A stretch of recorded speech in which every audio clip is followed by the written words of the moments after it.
ਵਾਹਿਗੁਰੂ ਸਾਹਿਬ ਜੀ।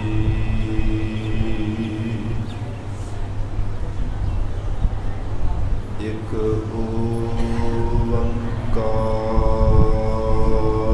ਓੰਕਾਰ ਸਤਿਨਾਮ ਕਰਤਾ ਪੁਰਖ ਨਿਰਭਉ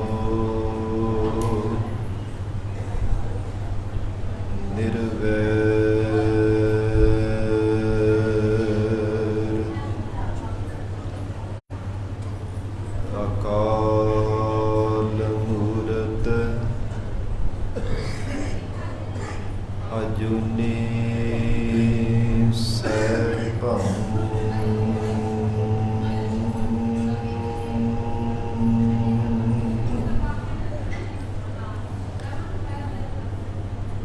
ਗੁਰ ਪ੍ਰਸਾਦ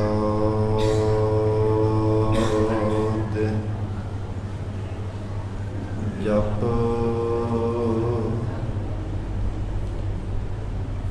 ਆਦਿ ਸਚ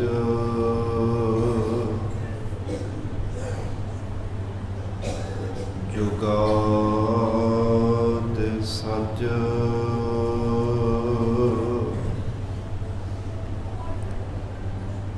ਹੈ ਭੀ ਸਚ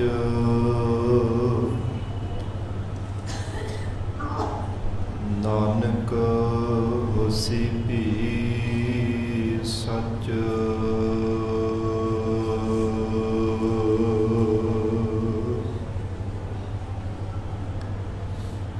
ਪੂਰਾ ਪ੍ਰਭ ਆਰਾਧਿਆ ਪੂਰਾ ਜਾਗਾ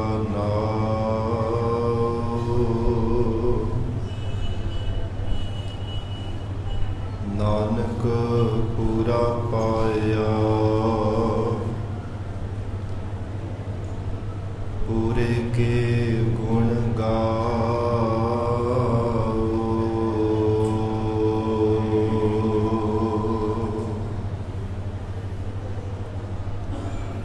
ਬਹੁ ਸ਼ਾਸਤਰ ਬਹੁ ਸਿਮਰਤੀ ਵੇਖੇ ਸਰਬ ਟਢੋਲ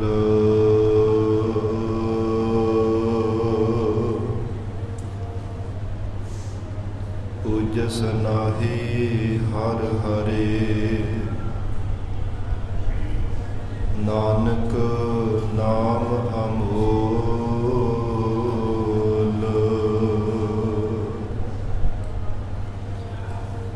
ਮੁਖ ਉਚਰ ਹੈ ਸ਼ਾਸਤਰ ਖਟ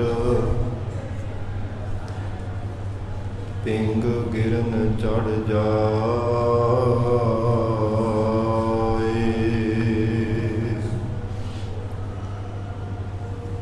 ਅੰਧ ਲਖੈ ਬਦਰ ਸੁਣੈ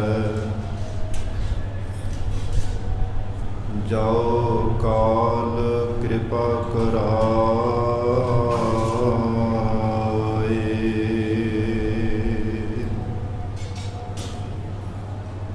ਕਹਾ ਮੁਦ ਪ੍ਰਭ ਤੁਛ ਹਮਾਰੀ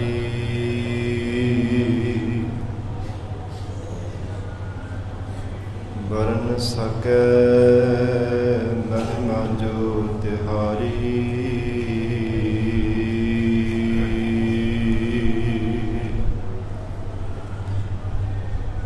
ਹਮ ਨ ਸਕਤ ਕਰ ਸਿਫਤ ਤੁਮਾਰੀ ਆਪ ਲੇਹੋ ਤੁਮ ਕਥਾ ਸੁਧਾਰੀ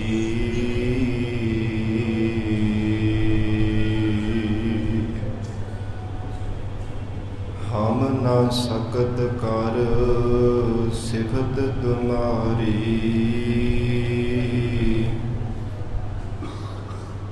ਆਪ ਲੇਹੋ ਤੁਮ ਕਥਾ ਸੁਧਾਰੀ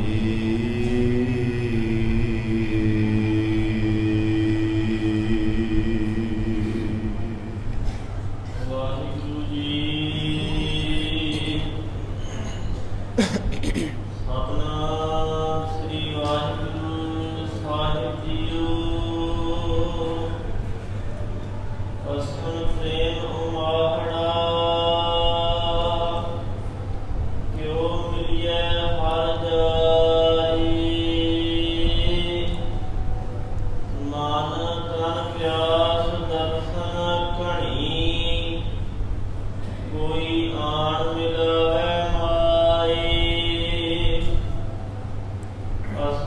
प्रेम उमाहड़ा जो मिलिए हर जाए मान तन प्यास दर्शन कणी कोई आन मिलावे माए संत सहाई प्रेम के हौ तिनकै लागा पाए बिन प्रभ क्यों सुख पाइयै दूजी नाही जाए जिनी चाखिया प्रेम रस से तृप्त रहे आगाए आप त्याग बिनती करहै लेहु प्रभु लड़दाए जो हर पंथ मिलाइया से विछड़ कतहै ना जाए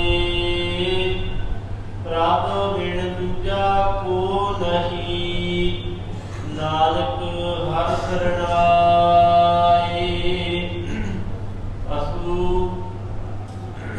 असु सुखी वसंदिया जिना मया हर राए प्रभ बिन दूजा को नहीं नानक हर शरणाए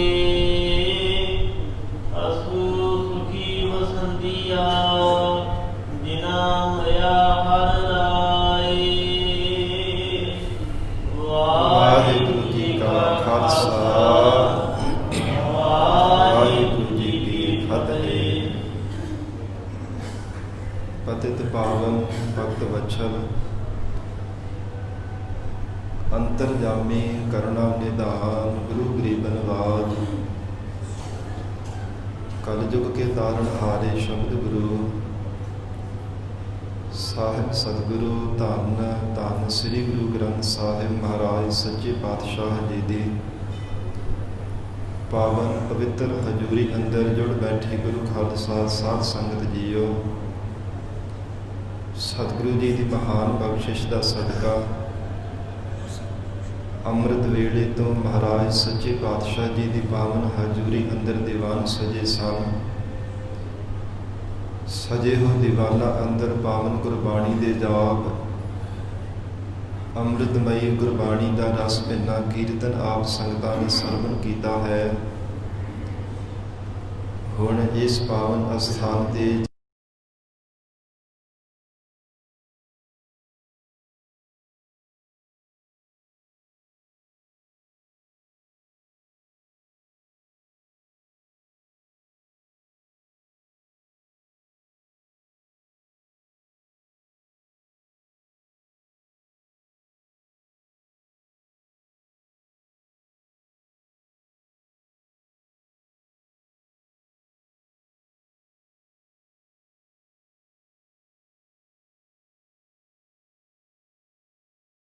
ਕਰਨੇ ਹੈ।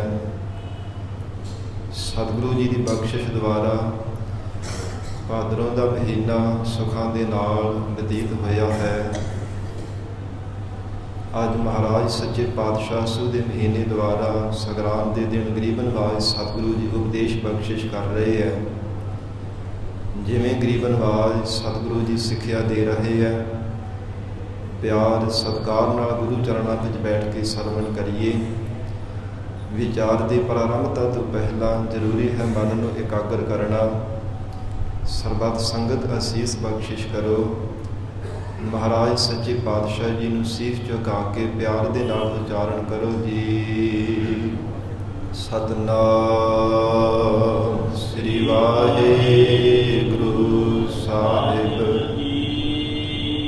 ਸਤਿਨਾਮ ਸ੍ਰੀ ਵਾਹਿਗੁਰੂ ਸਾਹਿਬ ਜੀ। ਅਸੁਨ ਪ੍ਰੇਮ ਉਮਾਹੜਾ। ਧੰਨ ਸਤਿਗੁਰੂ ਸ੍ਰੀ ਗੁਰੂ ਅਰਜਨ ਦੇਵ ਸਾਹਿਬ ਮਹਾਰਾਜ ਸੱਚੇ ਪਾਤਸ਼ਾਹ ਹਜ਼ੂਰ ਨੇ ਇਸ ਪਾਵਨ ਸ਼ਬਦ ਦੇ ਵਿਚਾਰ ਅੰਦਰ ਉਹਨਾਂ ਜਗਿਆਸੂ ਸਖੀਆਂ ਦਾ ਮਹਾਰਾਜ ਸੱਚੇ ਪਾਤਸ਼ਾਹ ਜੀ ਨੇ ਜ਼ਿਕਰ ਕੀਤਾ ਹੈ, ਜਿਨ੍ਹਾਂ ਦੇ ਹਿਰਦੇ ਅੰਦਰ ਪਰਮਾਤਮਾ ਦੇ ਨਾਲ ਮਿਲਣ ਦਾ ਉਛਾਲਾ ਪ੍ਰਗਟ ਹੋਇਆ ਹੈ। ਹਿਰਦੇ ਅੰਦਰ ਪ੍ਰੇਮ ਦਾ ਉਮਾਹੜਾ ਜਿਨ੍ਹਾਂ ਦੇ ਹਿਰਦੇ ਅੰਦਰ ਉਤਪੰਨ ਹੋ ਗਿਆ ਹੈ। ਜਿਵੇਂ ਬਹੁਤ ਜ਼ਿਆਦਾ ਮਨ ਨੂੰ ਕੋਈ ਕਾਹਲੀ ਪਾਵੇ, ਮਨ ਵਿੱਚ ਬਹੁਤ ਜ਼ਿਆਦਾ ਕੋਈ ਤਾਂਘ ਪ੍ਰਗਟ ਹੋਵੇ, ਇਸ ਪ੍ਰਕਾਰ ਉਹ ਮਨੁੱਖ ਬਾਰ-ਬਾਰ ਯਤਨ ਕਰਦਾ ਹੈ। ਜਿਸ ਚੀਜ਼ ਦੇ ਵੱਲ ਮਨੁੱਖ ਦੀ ਖਿੱਚ ਬਣ ਜਾਂਦੀ ਹੈ, ਉਹ ਬਾਰ-ਬਾਰ ਯਤਨ ਕਰਦਾ ਉਸ ਚੀਜ਼ ਨੂੰ ਪਾਉਣ ਦੇ ਵਾਸਤੇ। ਜਿੰਨੀ ਦੇਰ ਤੱਕ ਉਹ ਵਸਤੂ ਕੋਈ ਚੀਜ਼ ਹੈ, ਕੋਈ ਪਦਾਰਥ ਹੈ, ਚਾਹੇ ਕੋਈ ਸ਼ਕਤੀ ਹੈ, ਜੀਵਨ ਦੇ ਵਿੱਚ ਪ੍ਰਾਪਤ ਨਹੀਂ ਹੋ ਜਾਂਦੀ, ਮਨੁੱਖ ਜੀਵਨ ਪਰਯੰਤ ਉਹ ਯਤਨ ਕਰਦਾ ਰਹਿੰਦਾ ਹੈ, ਕਿਉਂਕਿ ਮਨ ਦੀ ਖਿੱਚ ਬਣੀ ਹੋਈ ਹੈ, ਹਿਰਦੇ ਦਾ ਪਿਆਰ ਹੈ। ਜਿੱਥੇ ਪਿਆਰ ਹੋਵੇ, ਖਿੱਚ ਹੋਵੇ, ਹਿਰਦੇ ਦੀ ਪ੍ਰੀਤ ਹੋਵੇ, ਉੱਥੇ ਮਨੁੱਖ ਜੀਵਨ ਦੇ ਵਿੱਚ ਹਰ ਸਮੇਂ ਯਤਨਸ਼ੀਲ ਰਹਿੰਦਾ ਕਿ ਮੈਂ ਇਸ ਦੀ ਪ੍ਰਾਪਤੀ ਕਰਨੀ ਹੀ ਕਰਨੀ ਹੈ। ਜੀਵਨ ਵਿੱਚ ਭਾਵੇਂ ਜਿਤਨੀਆਂ ਮਰਜ਼ੀ ਮੁਸ਼ਕਲਾਂ ਦਾ ਸਾਹਮਣਾ ਕਰਨਾ ਪਵੇ, ਜਿਤਨੀ ਮਰਜ਼ੀ ਘਾਲਣੀ ਪਵੇ, ਜਿਤਨੀ ਮਰਜ਼ੀ ਭਾਵੇਂ ਕਠਿਨ ਤੋਂ ਕਠਿਨ ਮੁਸ਼ਕਲ ਦਾ ਸਾਹਮਣਾ ਕਰਨਾ ਪਵੇ, ਮਨੁੱਖ ਕਰਦਾ ਹੈ, ਕਿਉਂਕਿ ਪਿਆਰ ਹੈ ਤੇ ਖਿੱਚ ਹੈ।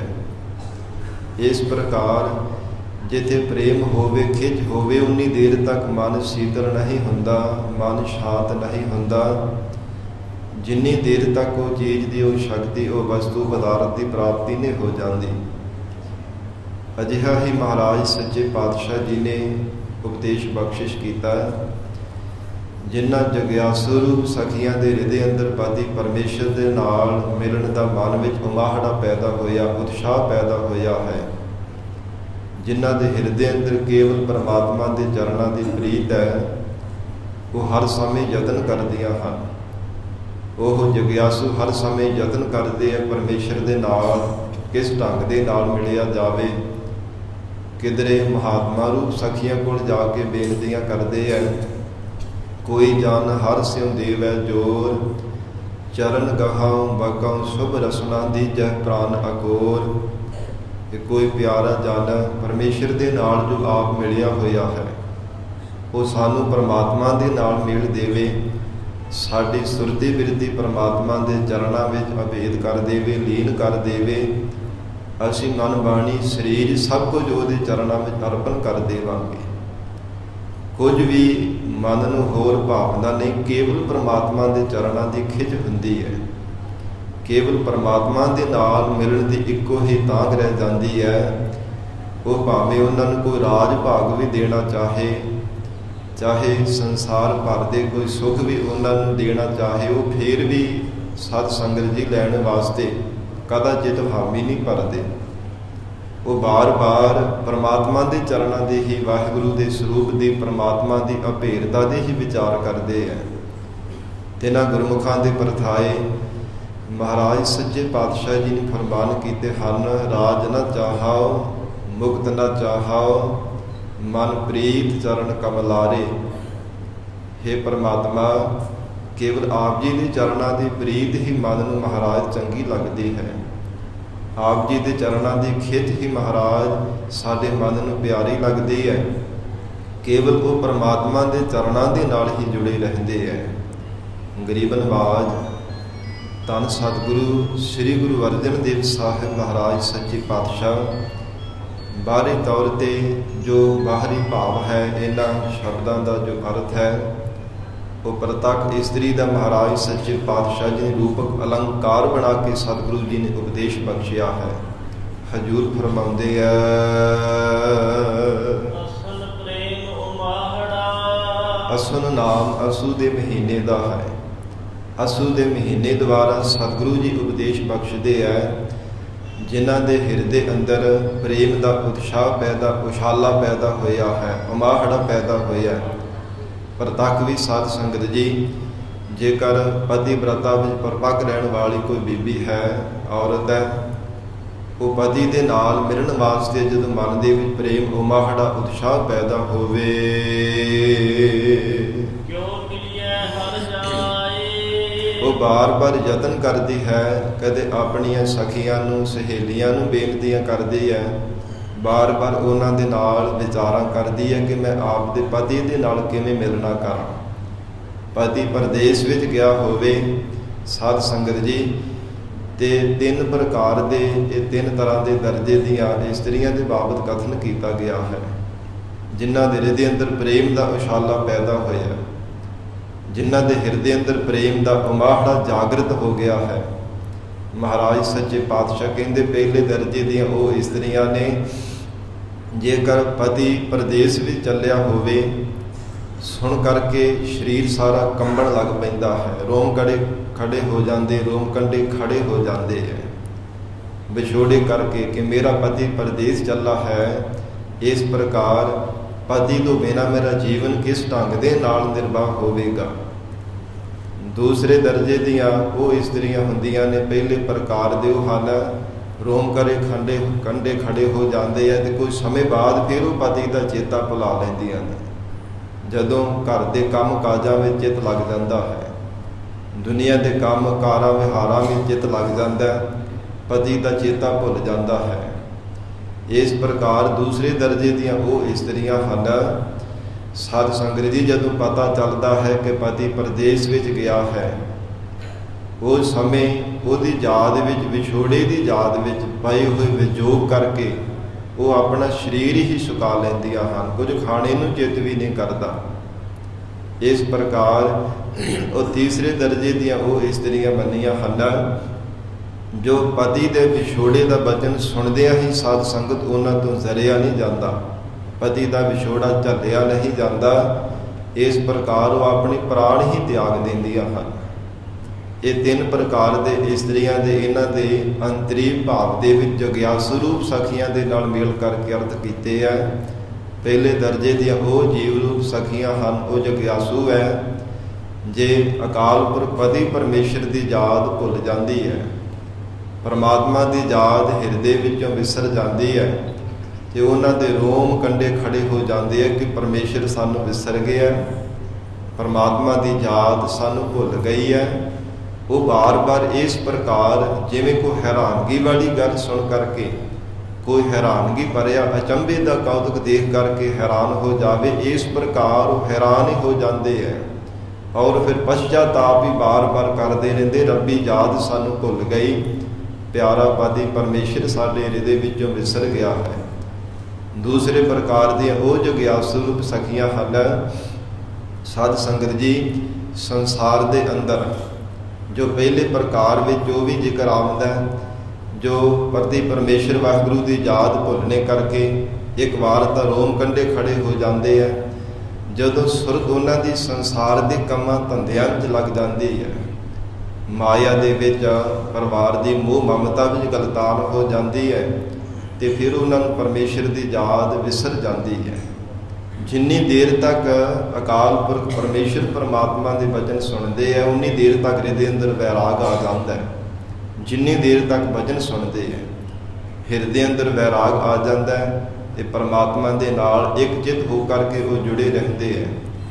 ਔਰ ਜਦੋਂ ਵਚਨ ਸੁਣਨੋਂ ਹਟ ਜਾਂਦੇ ਆ, ਸੰਸਾਰ ਦੀਆਂ ਤਰ੍ਹਾਂ ਤਰ੍ਹਾਂ ਦੀਆਂ ਗੱਲਾਂ ਬਾਤਾਂ, ਰੰਗਾਂ ਦੀ ਦੁਨੀਆ ਅੱਖਾਂ ਦੇ ਸਾਹਮਣੇ ਆ ਜਾਂਦੀ ਹੈ, ਮਾਇਕੀ ਪਦਾਰਥ ਨੇਤਰਾਂ ਦੇ ਸਾਹਮਣੇ ਦਿਸਣ ਲੱਗ ਪੈਂਦੇ ਹੈ।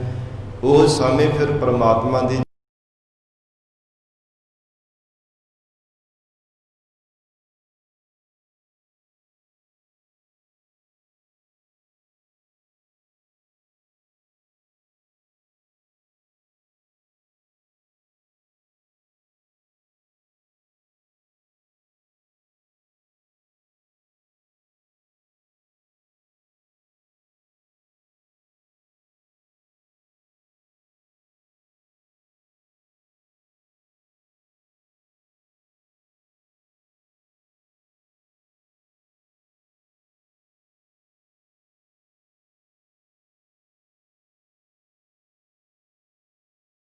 ਚੰਗਾ ਨਹੀਂ ਲੱਗਦਾ। ਕੇਵਲ ਪਿਆਰੇ ਦੀ ਯਾਦ, ਕੇਵਲ ਪਰਮਾਤਮਾ ਦੇ ਚਰਨਾਂ ਦੀ ਪ੍ਰੀਤ ਮਨ ਨੂੰ ਚੰਗੀ ਲੱਗਦੀ ਹੈ, ਪਰ ਵਿਸਰਣੇ ਕਰਕੇ ਉਹ ਕਮਲਿਆਂ ਦੇ ਵਾਂਗ ਹੀ ਕਰਦੇ ਰਹਿੰਦੇ ਹੈ। ਜਿਵੇਂ ਅਮਲੀ ਬੰਦਾ ਹੁੰਦਾ, ਉਹਨੂੰ ਅਮਰ ਨਾ ਮਿਲੇ ਤੇ ਉਹ ਕਿੱਦਾਂ ਉਹ ਬਾਰ-ਬਾਰ ਵਿਲਕਣੀਆਂ ਲੈਂਦਾ, ਬਾਰ-ਬਾਰ ਰੋਂਦਾ ਵੀ ਹੈ। ਇਉਂ ਵੈਰਾਗ ਵਿੱਚ ਆ ਕੇ ਉਹ ਪਰਮਾਤਮਾ ਨੂੰ ਯਾਦ ਕਰਦੇ ਹੈ। ਮਹਾਰਾਜ ਸੱਚੇ ਪਾਤਸ਼ਾਹ ਕਹਿੰਦੇ ਐਸੇ ਉਹ ਜਗਿਆਸੂ ਹੈ। ਤੀਸਰੇ ਪ੍ਰਕਾਰ ਦੇ ਉਹ ਜਗਿਆਸੂ ਜੀਵ ਰੂਪ ਸਖੀਆਂ ਨੇ, ਜਿਨ੍ਹਾਂ ਨੂੰ ਪਰਮਾਤਮਾ ਦੀ ਯਾਦ ਵਿਸਰਣੇ ਕਰਕੇ ਸਤ ਸੰਗਤ ਜੀ ਆਪਾ ਭਾਵ ਅਭਾਵ ਕਰ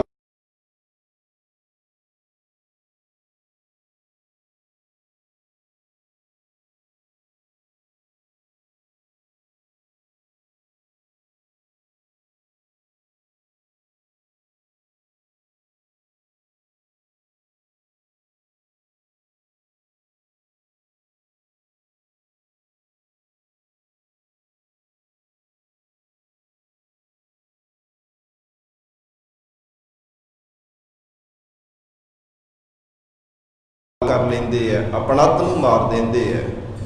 ਜਿਸ ਕਰਕੇ ਜੇ ਮਹਾਰਾਜ ਸੱਚੇ ਪਾਤਸ਼ਾਹ ਦੇ ਜਿਵੇਂ ਬਚਨ ਆਉਂਦੇ ਆ ਨਾ, ਆਪ ਗਵਾਈਐ ਤਾਂ ਸਹੁ ਪਾਈਐ ਔਰ ਕੈਸੀ ਚਤੁਰਾਈ, ਆਪਾ ਭਾਵ ਪਹਿਲਾਂ ਹੀ ਗਵਾ ਲੈਂਦੇ ਆ। ਸਰੀਰ ਦੀ ਮੌਤ ਹੋਣੇ ਤੋਂ ਪਹਿਲਾਂ ਆਪਣਤ ਨੂੰ ਮਾਰਦੇ ਆ। ਐਸਾ ਉਹਨਾਂ ਉੱਤਮ ਮਹਾਤਮਾ ਰੂਪ ਸਖੀਆਂ ਦਾ ਜੀਵਨ ਹੈ। ਮਹਾਰਾਜ ਸੱਚੇ ਪਾਤਸ਼ਾਹ ਕਹਿੰਦੇ ਹਰ ਸਮੇਂ ਪਰਮੇਸ਼ਰ ਦੇ ਚਰਨਾਂ ਦੇ ਨਾਲ ਹੀ ਜੁੜੇ ਰਹਿੰਦੇ ਆ। ਗਰੀਬ ਨਵਾਜ ਧੰਨ ਸਤਿਗੁਰੂ ਅਰਜਨ ਦੇਵ ਸਾਹਿਬ ਮਹਾਰਾਜ ਸੱਚੇ ਪਾਤਸ਼ਾਹ ਹਜ਼ੂਰ ਫਰਮਾਉਂਦੇ ਆ, ਐਸੇ ਉਹ ਮਹਾਤਮਾ ਰੂਪ ਉੱਤਮ ਸਖੀਆਂ ਹਨ ਜਿਨ੍ਹਾਂ ਦੇ ਹਿਰਦੇ ਅੰਦਰ ਅਕਾਲ ਪੁਰਖ ਪਰਮੇਸ਼ਰ ਪਰਮਾਤਮਾ ਦੇ ਚਰਨਾਂ ਦੀ ਪ੍ਰੀਤ, ਵਾਹਿਗੁਰੂ ਦੇ ਪ੍ਰੇਮ ਦਾ ਉਮਾਹੜਾ ਉਤਸ਼ਾਹ ਪੈਦਾ ਹੋਇਆ। ਉਹ ਬਾਰ-ਬਾਰ ਯਤਨ ਕਰਦੇ ਰਹਿੰਦੇ ਆ। ਜੇਕਰ ਸੁਪਨੇ ਦੇ ਵਿੱਚ ਵੀ ਕਿਤੇ ਪਰਮਾਤਮਾ ਦੇ ਝਲਕ ਪੈ ਜਾਵੇ ਨਾ, ਉਹ ਫਿਰ ਵੈਰਾਗ ਵਿੱਚ ਜਾ ਕੇ ਉੱਠ ਕਰਕੇ ਪਰਮਾਤਮਾ ਨੂੰ ਯਾਦ ਕਰਦੇ ਹੈ। ਹਜ਼ੂਰ ਦਾ ਵਚਨ ਆਉਂਦਾ ਹੈ, ਇੱਥੋਂ ਤੱਕ ਉਹ ਬਾਰ-ਬਾਰ ਬੇਨਤੀਆਂ ਕਰਦੇ ਨੇ, ਐ ਪਰਮਾਤਮਾ ਸੁਪਨੇ ਆਇਆ ਭੀ ਗਿਆ, ਮੈਂ ਜਲ ਭਰਿਆ ਰੋਏ। ਵੈਰਾਗ ਵਿੱਚ ਆ ਕਰਕੇ ਨੇਤਰਾਂ ਵਿੱਚੋਂ ਜਲ ਵਗਦਾ ਹੈ, ਚਿਹਰੇ ਦਾ ਰੰਗ ਪੀਲਾ ਪੈ ਜਾਂਦਾ ਹੈ, ਕੁਝ ਖਾਣੇ ਨੂੰ ਚਿੱਤ ਨਹੀਂ ਕਰਦਾ, ਕੁਝ ਬੋਲਣੇ ਨੂੰ ਚਿੱਤ ਨਹੀਂ ਕਰਦਾ। ਕੇਵਲ ਪਿਆਰੇ ਦੀ ਯਾਦ ਵਿੱਚ ਜੁੜਿਆ ਹੋਇਆ ਉਹ ਵੈਰਾਗ ਵਿੱਚ ਆ ਕੇ ਬੇਨਤੀਆਂ ਕਰਦੇ ਨੇ, ਸੁਪਨੇ ਆਇਆ ਭੀ ਗਿਆ, ਮੈਂ ਜਲ ਭਰਿਆ ਰੋਏ। ਐ ਪਰਮਾਤਮਾ ਸੁਪਨੇ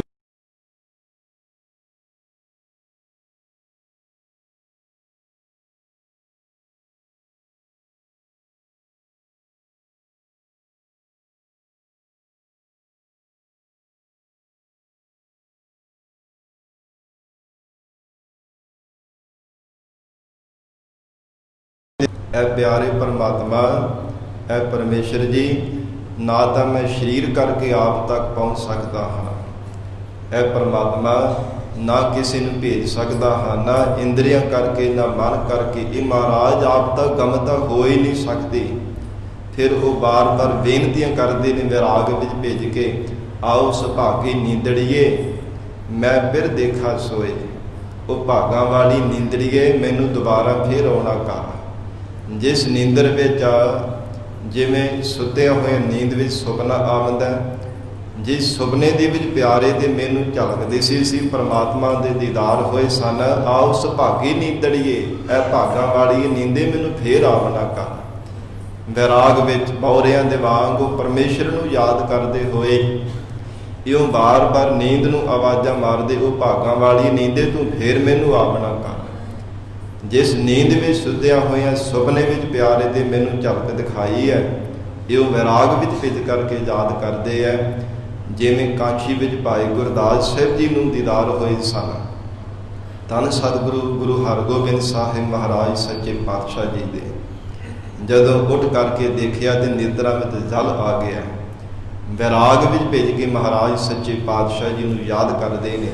ਇਸ ਪ੍ਰਕਾਰ ਜਿਹੜੇ ਦਰਸ਼ਨ ਹੈ ਸਾਧ ਸੰਗਤ ਜੀ ਵੀ ਚਾਰ ਪ੍ਰਕਾਰ ਦੇ ਮੰਨੇ ਹੈ, ਚਿੱਤਰ ਦਰਸ਼ਨ, ਫਿਰ ਸੁਪਨ ਦਰਸ਼ਨ, ਸ਼ਰਮਣ ਦਰਸ਼ਨ ਤੇ ਪ੍ਰਤੱਖ ਦਰਸ਼ਨ। ਚਿੱਤਰ ਜਿਵੇਂ ਇਹ ਮੂਰਤ ਬਣਾਈ ਹੋਵੇ, ਸਾਧ ਸੰਗਤ ਜੀ ਜਿਵੇਂ ਫੋਟੋ ਕਹਿ ਦਿੱਤਾ ਜਾਂਦਾ ਹੈ, ਉਹ ਚਿੱਤਰ ਦਰਸ਼ਨ ਹੈ। ਉਹ ਚਿੱਤਰ ਦੇ ਰਾਹੀਂ ਦੇਖ ਕਰਕੇ ਹਿਰਦੇ ਦੇ ਅੰਦਰ ਮਹਾਰਾਜ ਸੱਚੇ ਪਾਤਸ਼ਾਹੀ ਦੀ ਯਾਦ ਆ ਜਾਣੀ। ਗਰੀਬ ਨਵਾਜ ਸਤਿਗੁਰੂ ਜੀ ਦੇ ਸਰੂਪ ਨੂੰ ਯਾਦ ਕਰਨਾ, ਇਹ ਚਿੱਤਰ ਦਰਸ਼ਨ ਹਨ। ਇਸ ਪ੍ਰਕਾਰ ਸ਼ਰਵਣ ਦਰਸ਼ਨ ਹੈ, ਜੋ ਗੁਰ ਇਤਿਹਾਸ ਦੇ ਰਾਹੀਂ ਜਾਂ ਗੁਰੂ ਸ਼ਬਦ ਦੀ ਵਿਚਾਰ ਦੁਆਰਾ ਪਿਆਰੇ ਦੇ ਦੀਦਾਰ ਕਰਨੇ।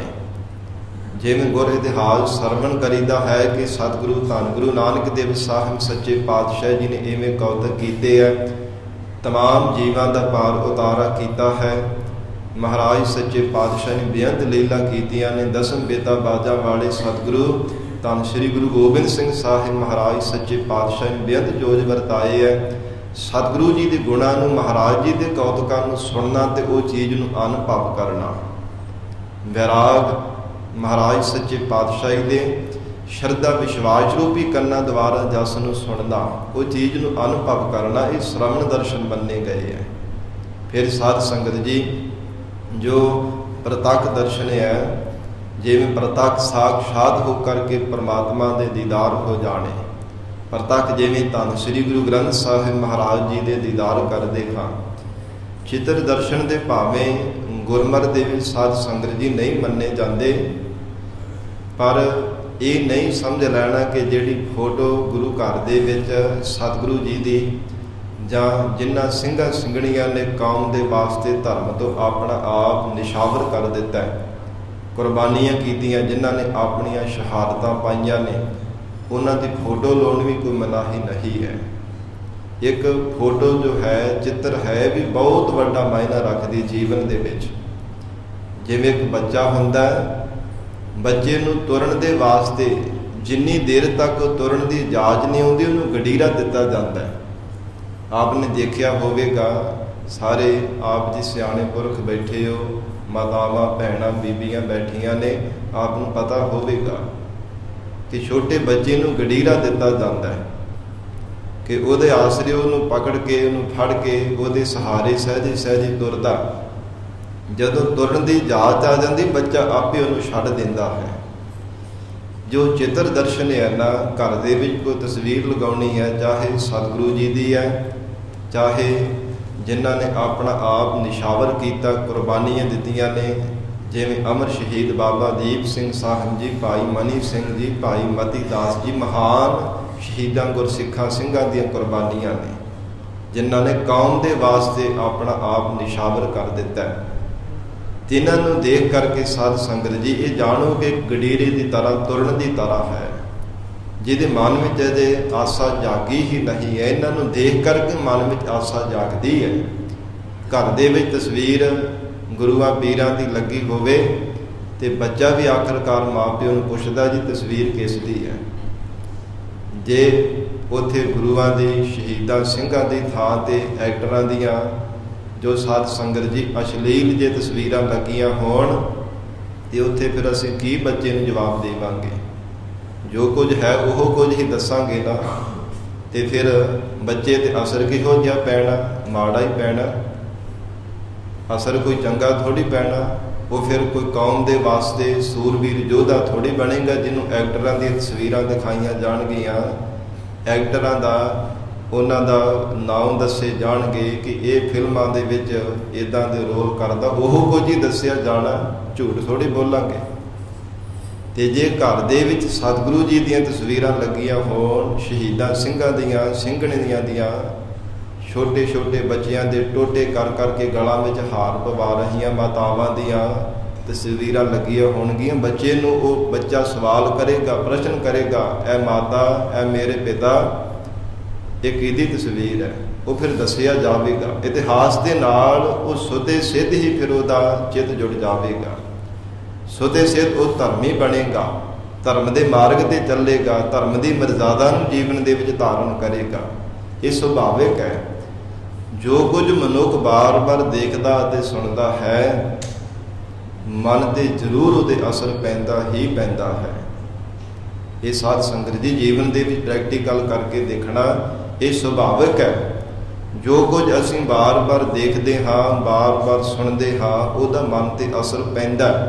ਉਹ ਚੰਗਾ ਹੈ ਚਾਹੇ ਮੰਦਾ ਹੈ, ਵਧੀਆ ਹੈ ਚਾਹੇ ਘਟੀਆ ਹੈ। ਘਟੀਆ ਤੇ ਬਹੁਤ ਛੇਤੀ ਅਸਰ ਪੈਂਦਾ, ਮੰਦਾਪਣ ਤੇ ਬਹੁਤ ਛੇਤੀ ਮਨ ਤੇ ਅਸਰ ਪੈਂਦਾ। ਜੋ ਹਰ ਸਮੇਂ ਢਲਿਆਈ ਵਾਲੇ ਪਾਸੇ ਲੈ ਕੇ ਜਾਵੇ, ਮਨ ਛੇਤੀ ਉਹ ਚੀਜ਼ ਨੂੰ ਪਕੜ ਕਰਦਾ ਹੈ।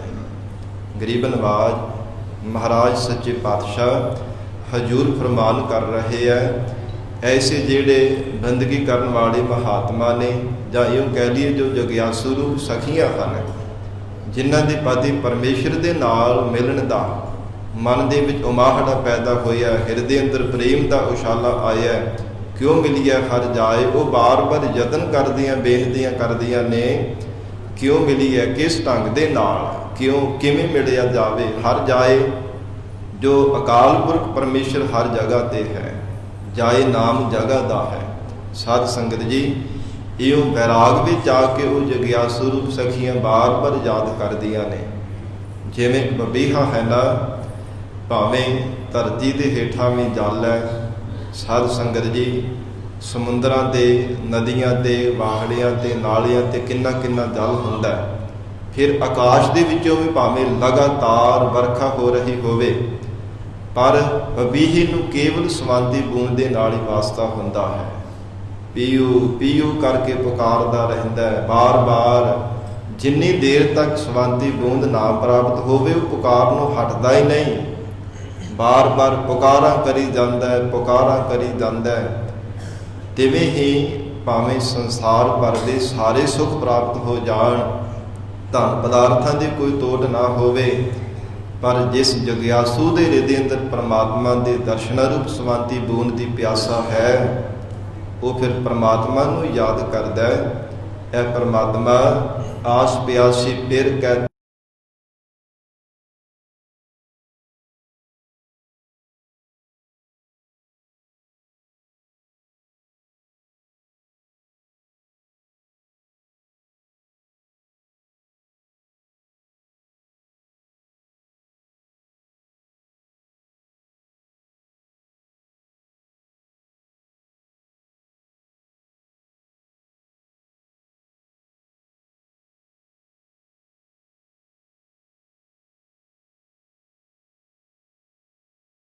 ਕਰਦੇ ਜਗਿਆਸੂ ਰੂਪ ਸਖੀ, ਮੇਰੇ ਮਨ ਤੇ ਤਨ ਵਿੱਚ ਪਿਆਸਾ ਹੈ ਘਣੀ ਬਹੁਤ ਜ਼ਿਆਦਾ, ਅਤਿਸ਼ੇ ਕਰਕੇ ਬਹੁਤ ਜ਼ਿਆਦਾ ਮਨ ਤੇ ਤਨ ਵਿੱਚ ਪਿਆਸਾ ਹੈ ਪਿਆਰੇ ਨਾਲ ਮਿਲਣ ਦੀ। ਕੋਈ ਆਣ ਮਿਲਾਵੇ ਮਾਏ, ਕੋਈ ਤਾਂ ਪਰਮੇਸ਼ਰ ਦਾ ਪਿਆਰਾ ਮਹਾਤਮਾ ਰੂਪ ਸਖੀ ਮੈਨੂੰ ਆ ਕਰਕੇ ਮਿਲਾਉਣਾ ਕਰੇ, ਕੋਈ ਤਾਂ ਹੋਵੇਗਾ ਹੀ ਜੋ ਆਪ ਪਰਮੇਸ਼ਰ ਦੇ ਨਾਲ ਮਿਲਿਆ ਹੈ ਮੈਨੂੰ ਵੀ ਮੇਲ ਦੇਵੇ, ਜੋ ਆਪ ਮਿਲਿਆ ਉਹ ਮੈਨੂੰ ਵੀ ਮੇਲ ਦੇਵੇਗਾ। ਇਸ ਪ੍ਰਕਾਰ ਜਗਿਆਸੂ ਰੂਪ ਸਖੀ ਮਹਾਤਮਾ ਸਖੀ ਦੇ ਕੋਲ ਬੇਨਤੀ ਕਰਦੀ ਹੈ, ਕੋਈ ਆਣ ਮਿਲਾਵੇ ਮਾਏ, ਮਾਏ ਹੈ ਮਹਾਤਮਾ ਰੂਪ ਮੇਰੀ ਮਾਂ, ਐ ਮੇਰੀ ਸਖੀ, ਮੈਨੂੰ ਅਕਾਲ ਪੁਰਖ ਪਾਦੀ ਪਰਮੇਸ਼ਰ ਦੇ ਨਾਲ ਮਿਲਣਾ ਕਰੋ। ਸੰਤ ਸਹਾਈ ਪ੍ਰੇਮ ਕੇ, ਫਿਰ ਜਦੋਂ ਬੇਨਤੀ ਕੀਤੀ ਹੈ ਤੇ ਮਹਾਤਮਾ ਰੂਪ ਸਖੀ ਕਹਿੰਦੀ ਸੰਤ ਸਹਾਈ ਪ੍ਰੇਮ ਕੇ, ਜੋ ਬੰਦਗੀ ਕਰਨ ਵਾਲੇ ਸਤਿਪੁਰਸ਼ ਹੈ ਨਾ, ਜਿਨ੍ਹਾਂ ਨੂੰ ਸਾਸ ਗਰਾਸ ਕਦੇ ਪਰਮੇਸ਼ਰ ਦਾ ਨਾਮ ਨਹੀਂ ਵਿਸਰਦਾ, ਜਿਨ੍ਹਾਂ ਦੇ ਹਿਰਦੇ ਅੰਦਰ ਪਰਮਾਤਮਾ ਦੇ ਚਰਨਾਂ ਦਾ ਹੀ ਹਰ ਸਮੇਂ ਪ੍ਰੇਮ ਬਣਿਆ ਰਹਿੰਦਾ ਹੈ। ਸੰਤ ਸਹਾਈ ਪ੍ਰੇਮ ਕੇ, ਐਸੇ ਜਿਹੜੇ ਅਕਾਲ ਪੁਰਖ ਵਾਹਿਗੁਰੂ ਜੀ ਦੇ ਪਿਆਰੇ ਪ੍ਰੇਮੀ ਬੰਦਗੀ ਕਰਨ ਵਾਲੇ ਮਹਾਂਪੁਰਖ ਹਨ।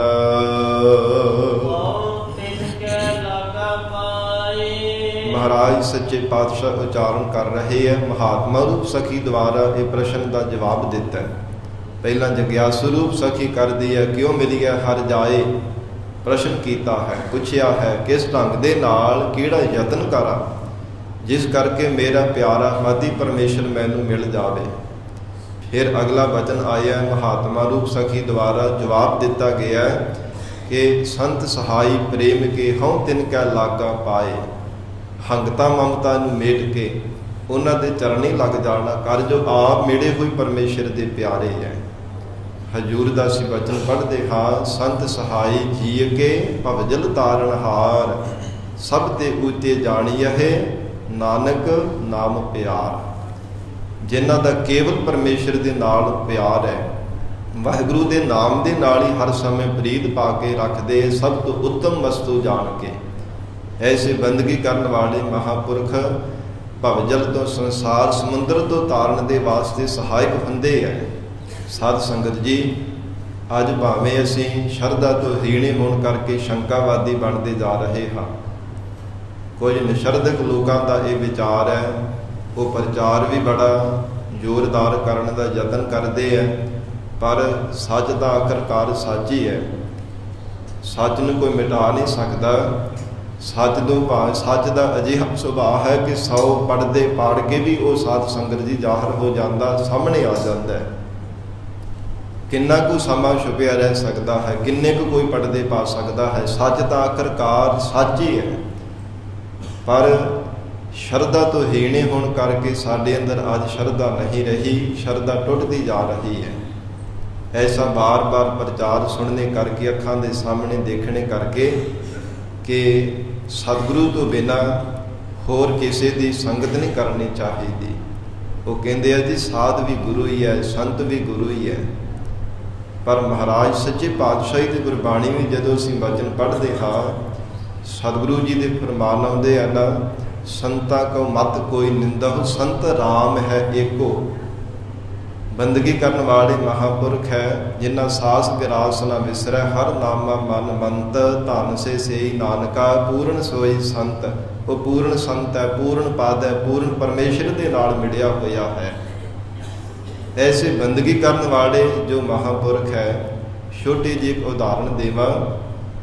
ਜਿਵੇਂ ਸਾਧ ਸੰਗਤ ਜੀ ਕਿਸੇ ਨੇ ਵਿਗਿਆਨੀ ਬਣਨਾ ਹੋਵੇ ਨਾ, ਕਿਸੇ ਨੇ ਸਾਇੰਟਿਸਟ ਵਿਗਿਆਨੀ ਬਣਨਾ ਹੋਵੇ, ਉਹ ਫਿਰ ਉਹਨਾਂ ਦੀਆਂ ਕਿਤਾਬਾਂ ਪੜ੍ਹਦਾ ਹੈ ਜਿਨ੍ਹਾਂ ਨੇ ਖੋਜ ਕੀਤੀ ਹੁੰਦੀ, ਜੋ ਵੱਡੇ ਪਹਿਲਾਂ ਵਿਗਿਆਨੀ ਹੋ ਚੁੱਕੇ ਹੁੰਦੇ ਹੈ। ਉਹਨਾਂ ਦੀਆਂ ਕਿਤਾਬਾਂ ਪੜ੍ਹਦਾ, ਉਹਨਾਂ ਦੀਆਂ ਜੀਵਨੀਆਂ ਪੜ੍ਹਦਾ, ਕਿੱਦਾਂ ਦਾ ਉਹਨਾਂ ਦਾ ਜੀਵਨ ਸੀ, ਕਿਵੇਂ ਉਹ ਜ਼ਿੰਦਗੀ ਬਤੀਤ ਕਰਦੇ ਸਨ, ਕਿੱਦਾਂ ਉਹ ਮਿਹਨਤ ਕਰਦੇ ਸਨ, ਕਿਸ ਢੰਗ ਦੇ ਨਾਲ ਉਹਨਾਂ ਨੇ ਉੱਪਰ ਪੁਲਾੜ ਵਿੱਚ ਜਾ ਕੇ ਇਹ ਖੋਜਾਂ ਕੀਤੀਆਂ ਨੇ। ਸੰਸਾਰ ਦੇ ਵਿੱਚ ਨਵ ਜੰਤਰ ਉਹਨਾਂ ਨੇ ਨਵੀਆਂ ਤਕਨੀਕਾਂ ਨੂੰ ਪ੍ਰਗਟ ਕੀਤਾ। ਉਹ ਬਾਰ-ਬਾਰ ਉਹ ਵਿਗਿਆਨੀ ਬਣਨ ਵਾਸਤੇ ਉਹਨਾਂ ਦੇ ਕਿਤਾਬਾਂ ਪੜ੍ਹਦਾ, ਉਹਨਾਂ ਦੀਆਂ ਜੀਵਨੀਆਂ ਪੜ੍ਹਦਾ ਹੈ। ਪਰ ਜੇਕਰ ਉਹ ਹੀ ਵਿਗਿਆਨੀ ਉਹਨੂੰ ਜੀਵਨ ਦੇ ਵਿੱਚ ਪ੍ਰਾਪਤ ਹੋ ਜਾਵੇ, ਐਨ ਆਮੋ ਸਾਹਮਣੇ ਵਚਨ ਹੋ ਜਾਣ, ਵਿਚਾਰ ਹੋ ਜਾਵੇ, ਤੇ ਸਾਧ ਸੰਗਤ ਜੀ ਪੜ੍ਹਨ ਦੇ ਨਾਲੋਂ ਉਹਨੂੰ ਕਈ ਗੁਣਾ ਵੱਧ ਫਲ ਪ੍ਰਾਪਤ ਹੋ ਜਾਂਦਾ ਜੀਵਨ ਵਿੱਚ, ਜਿਹੜਾ ਸਾਹਮਣੇ ਐਨ ਉਹਦੇ ਸੰਗਤ ਮਿਲ ਜਾਣੀ ਹੈ। ਇਸੇ ਪ੍ਰਕਾਰ ਕੋਈ ਵੀ ਦੁਨੀਆ ਭਰ ਦਾ ਕੋਈ ਗੁਣ ਸਿੱਖਣਾ ਹੋਵੇ, ਉਹ ਗੁਣਵਾਨ ਦਾ ਜੀਵਨ ਪੜ੍ਹਨਾ ਪੈਂਦਾ ਹੈ ਜਾਂ ਉਹਦੀ ਸੰਗਤ ਕਰਨੀ ਪੈਂਦੀ ਹੈ। ਤੇ ਜੇ ਅਕਾਲ ਪੁਰਖ ਵਾਹਿਗੁਰੂ ਪਰਮੇਸ਼ਰ ਦੇ ਸਰੂਪ ਦੀ ਪ੍ਰਾਪਤੀ ਕਰਨੀ ਹੈ, ਬੰਦਗੀ ਕਰਨ ਵਾਲੇ ਬਣਨਾ ਹੈ, ਸਾਧ ਸੰਗਤ ਜੀ ਫਿਰ ਬੰਦਗੀ ਕਰਨ ਵਾਲਿਆਂ ਦੀ ਸੰਗਤ ਕਰਨੀ ਤਾਂ ਪਵੇਗੀ ਹੀ ਨਾ। ਫਿਰ ਇਤੋਂ ਤੇ ਝੁਠਲਾ ਥੋੜ੍ਹੀ ਸਕਦੇ ਆ। ਇਹ ਕੇਵਲ ਸਤਿਗੁਰੂ ਹੀ ਸੰਤ ਹੈ, ਸਤਿਗੁਰੂ ਹੀ ਸਾਧ ਹੈ। ਠੀਕ ਹੈ, ਮਹਾਰਾਜ ਸੱਚੇ ਪਾਤਸ਼ਾਹੀ ਦੇ ਸਮਾਨ ਨਹੀਂ ਕੋਈ ਵੀ ਦੁਨੀਆ ਦੀ ਤਾਕਤ, ਕੋਈ ਬੰਦਾ, ਕੋਈ ਮਨੁੱਖ, ਕੋਈ ਨਹੀਂ ਹੈ ਜੋ ਧੰਨ ਸ਼੍ਰੀ ਗੁਰੂ ਗ੍ਰੰਥ ਸਾਹਿਬ ਮਹਾਰਾਜ ਸੱਚੇ ਪਾਤਸ਼ਾਹ ਹੈ। ਪਰ ਇੱਕ ਜ਼ਰੀਆ ਵੀ ਤਾਂ ਬਣਾਇਆ ਹੈ ਨਾ ਸਾਧ ਸੰਗਤ ਦਾ, ਬੰਦਗੀ ਕਰਨ ਵਾਲਿਆਂ ਦਾ, ਮਹਾਂਪੁਰਖਾਂ ਦਾ, ਜੋ ਆਪ ਰੱਬ ਦੇ ਨਾਲ ਮਿਲੇ ਹੋਏ ਹੈ। ਜੇ ਉਹਨਾਂ ਦਾ ਅਸੀਂ ਜੀਵਨ ਪੜ੍ਹਦੇ ਹਾਂ, ਜੀਵਨ ਵੀ ਇੱਕ ਉਹਨਾਂ ਦੀ ਪੜ੍ਹਨੇ ਵੀ, ਸੁਣਨਾ ਵੀ ਇੱਕ ਉਹਨਾਂ ਦੀ ਸੰਗਤ ਹੈ। ਇਹ ਸਾਧ ਸੰਗਤ ਜੀ ਖਿਆਲ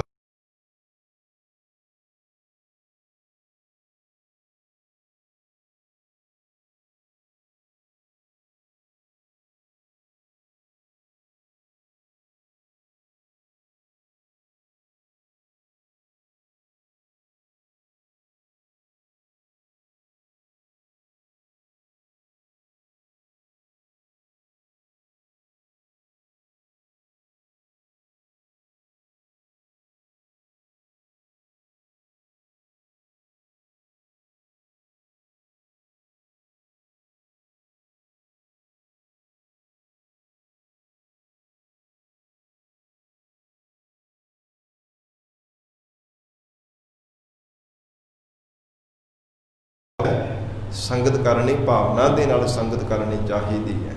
ਲੜੀਵਾਰ ਗੁਰਬਾਣੀ ਦੀ ਸ਼ਬਦ ਦੇ ਵਿਚਾਰ ਦੇ ਅੰਦਰ ਮਹਾਰਾਜ ਸੱਚੇ ਪਾਤਸ਼ਾਹ ਧੰਨ ਗੁਰੂ ਅਰਜਨ ਦੇਵ ਸਾਹਿਬ ਮਹਾਰਾਜ ਜੀ ਦੇ ਇਸ ਪ੍ਰਥਾਏ ਵਚਨ ਆਵਣਗੇ, ਫਿਰ ਅਸੀਂ ਵਿਚਾਰ ਕਰਨੀ ਹੈ। ਧੰਨ ਸਤਿਗੁਰੂ ਸ੍ਰੀ ਗੁਰੂ ਅਰਜਨ ਦੇਵ ਸਾਹਿਬ ਮਹਾਰਾਜ ਸੱਚੇ ਪਾਤਸ਼ਾਹ ਫਰਮਾਨ ਕਰ ਰਹੇ ਹੈ, ਸੰਤ ਸਹਾਈ ਪ੍ਰੇਮ ਕੇ ਹਉ ਤਿਨ ਕੈ ਲਾਗਾ ਪਾਏ। ਕਹਿੰਦੇ ਹਨ ਕਿ ਉਹਨਾਂ ਦੇ ਪਾਏ ਚਰਨੀ ਲੱਗਣਾ ਕਰ, ਉਹਨਾਂ ਦੇ ਪਿਆਰ ਦੇ ਵਿੱਚ ਭੇਜ ਕੇ ਨਿਮਰਤਾਵਾਨ ਹੋ ਕੇ ਸੰਗਤ ਕਰਨਾ ਕਰ, ਜੋ ਰੱਬ ਦੇ ਨਾਲ ਆਪ ਮਿਲੇ ਹੋਏ ਆ। ਪਾਈਐ। ਮਹਾਰਾਜ ਸੱਚੇ ਪਾਤਸ਼ਾਹ ਹਜ਼ੂਰ ਕਹਿੰਦੇ ਆ, ਬਿਨਾ ਪ੍ਰਭੂ ਦੇ ਮਿਲਿਆ ਪਰਮੇਸ਼ਰ ਦੀ ਪ੍ਰਾਪਤੀ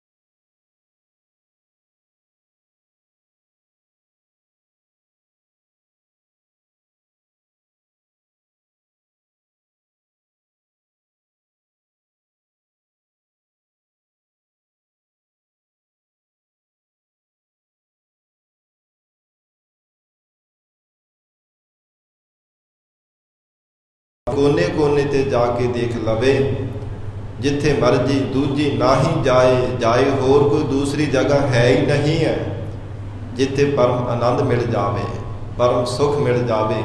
ਕੇਵਲ ਪਰਮੇਸ਼ਰ ਦੀ ਯਾਦ ਵਿੱਚ ਹੀ ਪਰਮ ਸੁਖ ਹੈ। ਪਰਮਾਤਮਾ ਦੇ ਨਾਮ ਭਾਵਨਾ ਪ੍ਰੇਮ ਦੇ ਨਾਲ ਜਪਣੇ ਕਰਕੇ ਇਹਦੇ ਵਿੱਚ ਪਰਮ ਸੁਖ ਮਿਲਦਾ ਹੈ।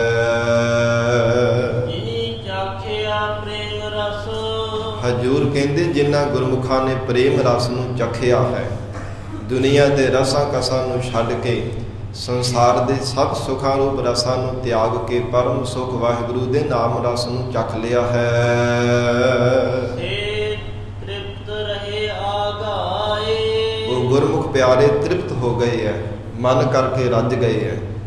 ਮਨ ਨਹੀਂ ਉਹਨਾਂ ਦਾ ਭੁੱਖਾ, ਮਨ ਕਰਕੇ ਉਹਨਾਂ ਦੀ ਤ੍ਰਿਪਤੀ ਹੋ ਗਈ ਹੈ। ਮਨ ਕਰਕੇ ਕਿਸੇ ਪ੍ਰਕਾਰ ਦੀ ਕੋਈ ਮਨ ਵਿੱਚ ਵਾਸ਼ਨਾ ਕੋਈ ਨਹੀਂ ਹੈ, ਕੋਈ ਦੁਨੀਆ ਦੇ ਪਦਾਰਥਾਂ ਦੀ, ਸੰਸਾਰ ਦੇ ਸੁੱਖਾਂ ਦੀ ਕੋਈ ਇੱਛਾ, ਕੋਈ ਤਾਮਾ, ਕੋਈ ਭੁੱਖ ਨਹੀਂ। ਸਭ ਇੱਛਾਵਾਂ ਉਹਨਾਂ ਦੀਆਂ ਪੂਰੀਆਂ ਹੋ ਗਈਆਂ ਨੇ। ਇਸ ਪ੍ਰਕਾਰ ਮਹਾਰਾਜ ਸੱਚੇ ਪਾਤਸ਼ਾਹ ਸਤਿਗੁਰੂ ਜੀ ਕਹਿੰਦੇ ਹੈ,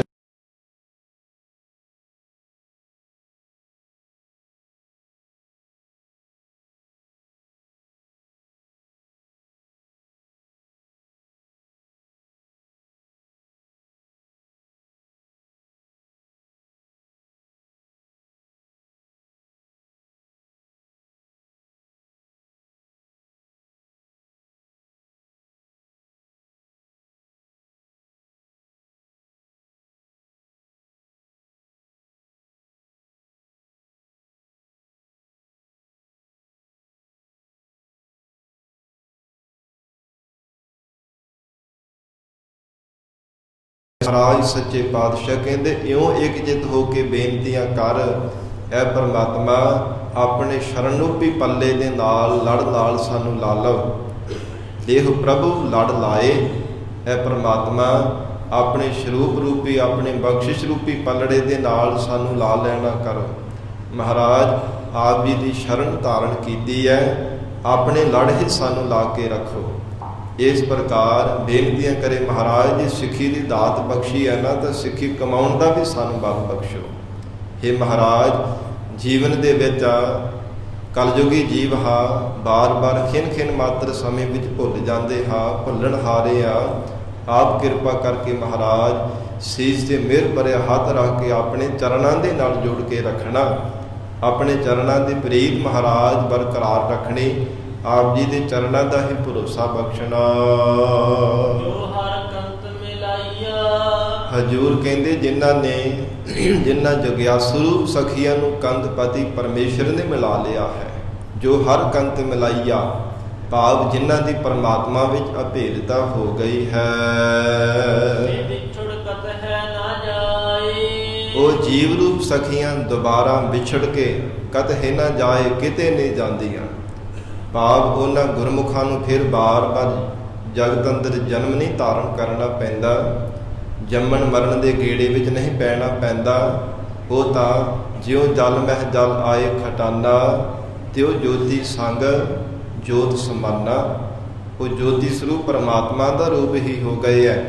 ਦੁਬਾਰਾ ਉਹਨਾਂ ਨੂੰ ਜਗਤ ਅੰਦਰ ਜੰਮਣ ਮਰਨ ਦੇ ਗੇੜੇ ਵਿੱਚ ਨਹੀਂ ਪੈਣਾ ਪਿਆ। ਰੱਬ ਬਿਨ ਦੂਜਾ ਕੋ ਨਹੀਂ। ਐ ਪ੍ਰਭੂ, ਆਪ ਜੀ ਤੋਂ ਬਿਨਾਂ ਕੋਈ ਦੂਸਰਾ ਹੋਰ ਨਹੀਂ ਹੈ। ਐ ਪਿਆਰੇ ਪਰਮਾਤਮਾ, ਜੋ ਸਾਨੂੰ ਸੰਸਾਰ ਸਮੁੰਦਰ ਵਿੱਚ ਡੁੱਬਦਿਆਂ ਹੋਇਆਂ ਨੂੰ ਪਾਰ ਕਰ ਸਕੇ। ਬਾਰ-ਬਾਰ ਜੰਮਣ ਮਰਨ ਰੂਪੀ ਗੋਦੇ ਖਾਂਦਿਆਂ ਹੋਇਆਂ ਨੂੰ ਪਾਰ ਕਰ ਸਕੇ, ਮਾਤਾ ਦੇ ਗਰਭ ਦੇ ਵਿੱਚ ਪੁੱਠੇ ਬਾਰ-ਬਾਰ ਲਟਕਣੇ ਤੋਂ ਬਚਾ ਸਕੇ, 84 ਦੇ ਗੇੜੇ ਤੋਂ ਬਚਾ ਸਕੇ। ਇਹ ਪਰਮਾਤਮਾ ਪ੍ਰਭ ਬਿਨ ਦੂਜਾ ਕੋ ਨਹੀਂ। ਇਹ ਪ੍ਰਭੂ ਆਪ ਤੋਂ ਬਿਨਾਂ ਕੋਈ ਸੰਸਾਰ ਵਿੱਚ ਹੋਰ ਕੋਈ ਸ਼ਕਤੀ ਨਹੀਂ ਹੈ। ਨਾਨਕ ਹਰਿ ਸਰਣਾਏ। ਧੰਨ ਗੁਰੂ ਅਰਜਨ ਦੇਵ ਸਾਹਿਬ ਸੱਚੇ ਪਾਤਸ਼ਾਹ ਉਚਾਰਨ ਕਰ ਰਹੇ ਹੈ। ਇਹ ਜੀਵ ਇਉਂ ਬੇਨਤੀਆਂ ਕਰ ਸਤਿਗੁਰਾਂ ਦੇ ਚਰਨਾਂ ਵਿੱਚ। ਮਹਾਰਾਜ ਆਪ ਜੀ ਦੀ ਸ਼ਰਨ ਆਏ ਹਾਂ। ਆਪ ਜੀ ਦੀ ਸ਼ਰਨ ਧਾਰਨ ਕੀਤੀ ਹੈ, ਕਿਉਂਕਿ ਜੋ ਸ਼ਰਨ ਆਵੈ ਤਿਸ ਕੰਠ ਲਾਵੈ, ਇਹ ਬਿਰਧ ਸੁਆਮੀ ਸੰਦਾ। ਅਸੂ ਸੁਖੀ ਵਸੰਦੀਆ। ਸਮਾਪਤੀ ਦੀਆਂ ਪੰਕਤੀਆਂ ਵਿੱਚ ਮਹਾਰਾਜ ਸੱਚੇ ਪਾਤਸ਼ਾਹ ਅਸੂ ਦੇ ਮਹੀਨੇ ਦੁਆਰਾ ਫਰਮਾਨ ਕਰ ਰਹੇ ਹੈ। ਉਹ ਜਗਿਆਸੂ ਰੂਪ ਅਥਵਾ ਮਹਾਤਮਾ ਰੂਪ ਗੁਰਮੁਖਾਂ ਰੂਪ ਸਖੀਆਂ ਜੀਵਨ ਪਰਯੰਤ ਸੁਖਾਂ ਦੇ ਨਾਲ ਜੀਵਨ ਨਿਰਵਾਹ ਕਰ ਰਹੀਆਂ ਹਨ। ਸੁਖੀ ਬਸੰਦੀਆ, ਉਹਨਾਂ ਦੇ ਜੀਵਨ ਦੇ ਵਿੱਚ ਕੋਈ ਦੁੱਖ ਨਹੀਂ, ਕੋਈ ਤਕਲੀਫ ਨਹੀਂ, ਜਿਨ੍ਹਾਂ ਨੂੰ ਪਿਆਰਾ ਪਤੀ ਪਰਮੇਸ਼ਰ ਮਿਲ ਗਿਆ ਹੈ। ਹਰ ਰਾਏ ਰਾਜਾ ਸਰੂਪ, ਰਾਏ ਜੋ ਪ੍ਰਕਾਸ਼ ਸਰੂਪ ਪਰਮੇਸ਼ਰ ਹੈ, ਜਿਨ੍ਹਾਂ ਨੂੰ ਅਕਾਲ ਪੁਰਖ ਵਾਹਿਗੁਰੂ ਪਤੀ ਪਰਮਾਤਮਾ ਮਿਲ ਗਿਆ ਹੈ। ਮਇਆ, ਜਿਨ੍ਹਾਂ ਤੇ ਵਿਸ਼ੇਸ਼ ਕਰਕੇ ਪਰਮਾਤਮਾ ਨੇ ਦਇਆ ਦ੍ਰਿਸ਼ਟੀ ਕੀਤੀ ਹੈ। ਐਸਾ ਪਿਆਰਾ ਪਰਮੇਸ਼ਰ ਮਿਲਣੇ ਕਰਕੇ ਹਜੂਰ ਕਹਿੰਦੇ ਉਹਨਾਂ ਦੇ ਜੀਵਨ ਦੇ ਵਿੱਚੋਂ ਸਾਰੇ ਦੁੱਖ ਝੇੜੇ ਸਭ ਕੁਝ ਖਤਮ ਹੋ ਗਏ ਹੈ। ਅਕਾਲ ਪੁਰਖ ਵਾਹਿਗੁਰੂ ਦੀ ਪ੍ਰਾਪਤੀ ਹੋਣੇ ਕਰਕੇ ਇਹ ਮਹਾਰਾਜ ਸੱਚੇ ਪਾਤਸ਼ਾਹ ਜੀ ਨੇ ਅੱਜ ਅਸੂ ਦੇ ਮਹੀਨੇ ਦੇ ਸੰਗਰਾਮ ਦੁਆਰਾ ਉਪਦੇਸ਼ ਬਖਸ਼ਿਸ਼ ਕੀਤਾ ਹੈ। ਸਤ ਸੰਗਤ ਜੀ, ਇਵੇਂ ਹੀ ਪਿਆਰ ਦੇ ਨਾਲ ਇਕਾਗਰਤਾ ਬਣਾਈ ਰੱਖੋ। ਕੇਵਲ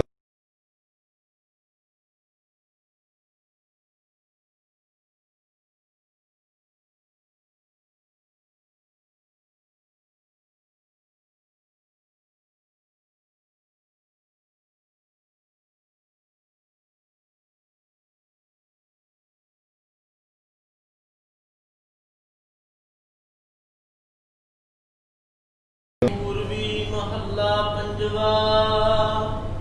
ਕਰੋ ਬੇਨੰਤੀ ਸੁਣੋ ਮੇਰੇ ਮੀਤਾ। ਧੰਨ ਸਤਿਗੁਰੂ ਸ੍ਰੀ ਗੁਰੂ ਅਰਜਨ ਦੇਵ ਸਾਹਿਬ ਮਹਾਰਾਜ ਸੱਚੇ ਪਾਤਸ਼ਾਹ ਹਜੂਰ ਗੌੜੀ ਰਾਗਣੀ ਅੰਦਰ ਪੂਰਬੀ ਜਾਤੀ ਵਿੱਚ ਮਹਾਰਾਜ ਸੱਚੇ ਪਾਤਸ਼ਾਹ ਉਪਦੇਸ਼ ਬਖਸ਼ਿਸ਼ ਕਰ ਰਹੇ ਹੈ। ਸ੍ਰੀ ਗੁਰੂ ਗ੍ਰੰਥ ਸਾਹਿਬ ਜੀ ਦੇ 13 ਅੰਗ ਦੇ ਪਾਵਨ ਸ਼ਬਦ ਸੁਸ਼ੋਭਿਤ ਹੈ।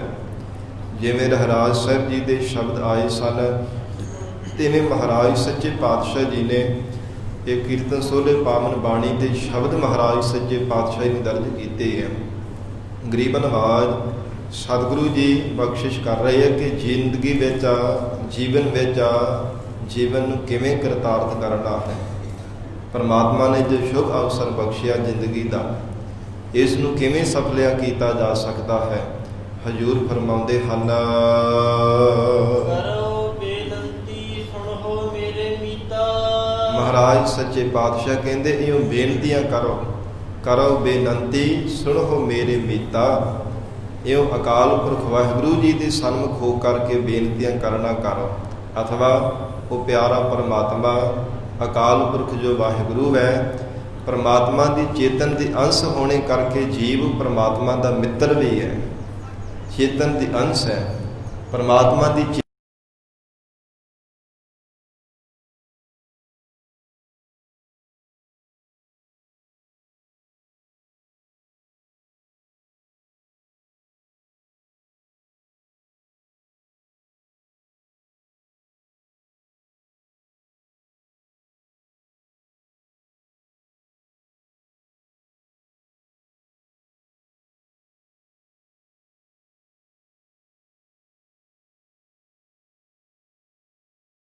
ਮਹਾਰਾਜ ਕਹਿੰਦੇ ਜੀਵਨ ਦੇ ਵਿੱਚ ਬੰਦਗੀ ਕਰਨ ਵਾਲੇ ਸਤਿਪੁਰਸ਼ਾਂ ਦੀ, ਸਤਸੰਗੀ ਜਨਾਂ ਦੀ ਸੰਗਤ ਕਰਨ ਦਾ ਹੁਣ ਵੇਲਾ ਹੈ।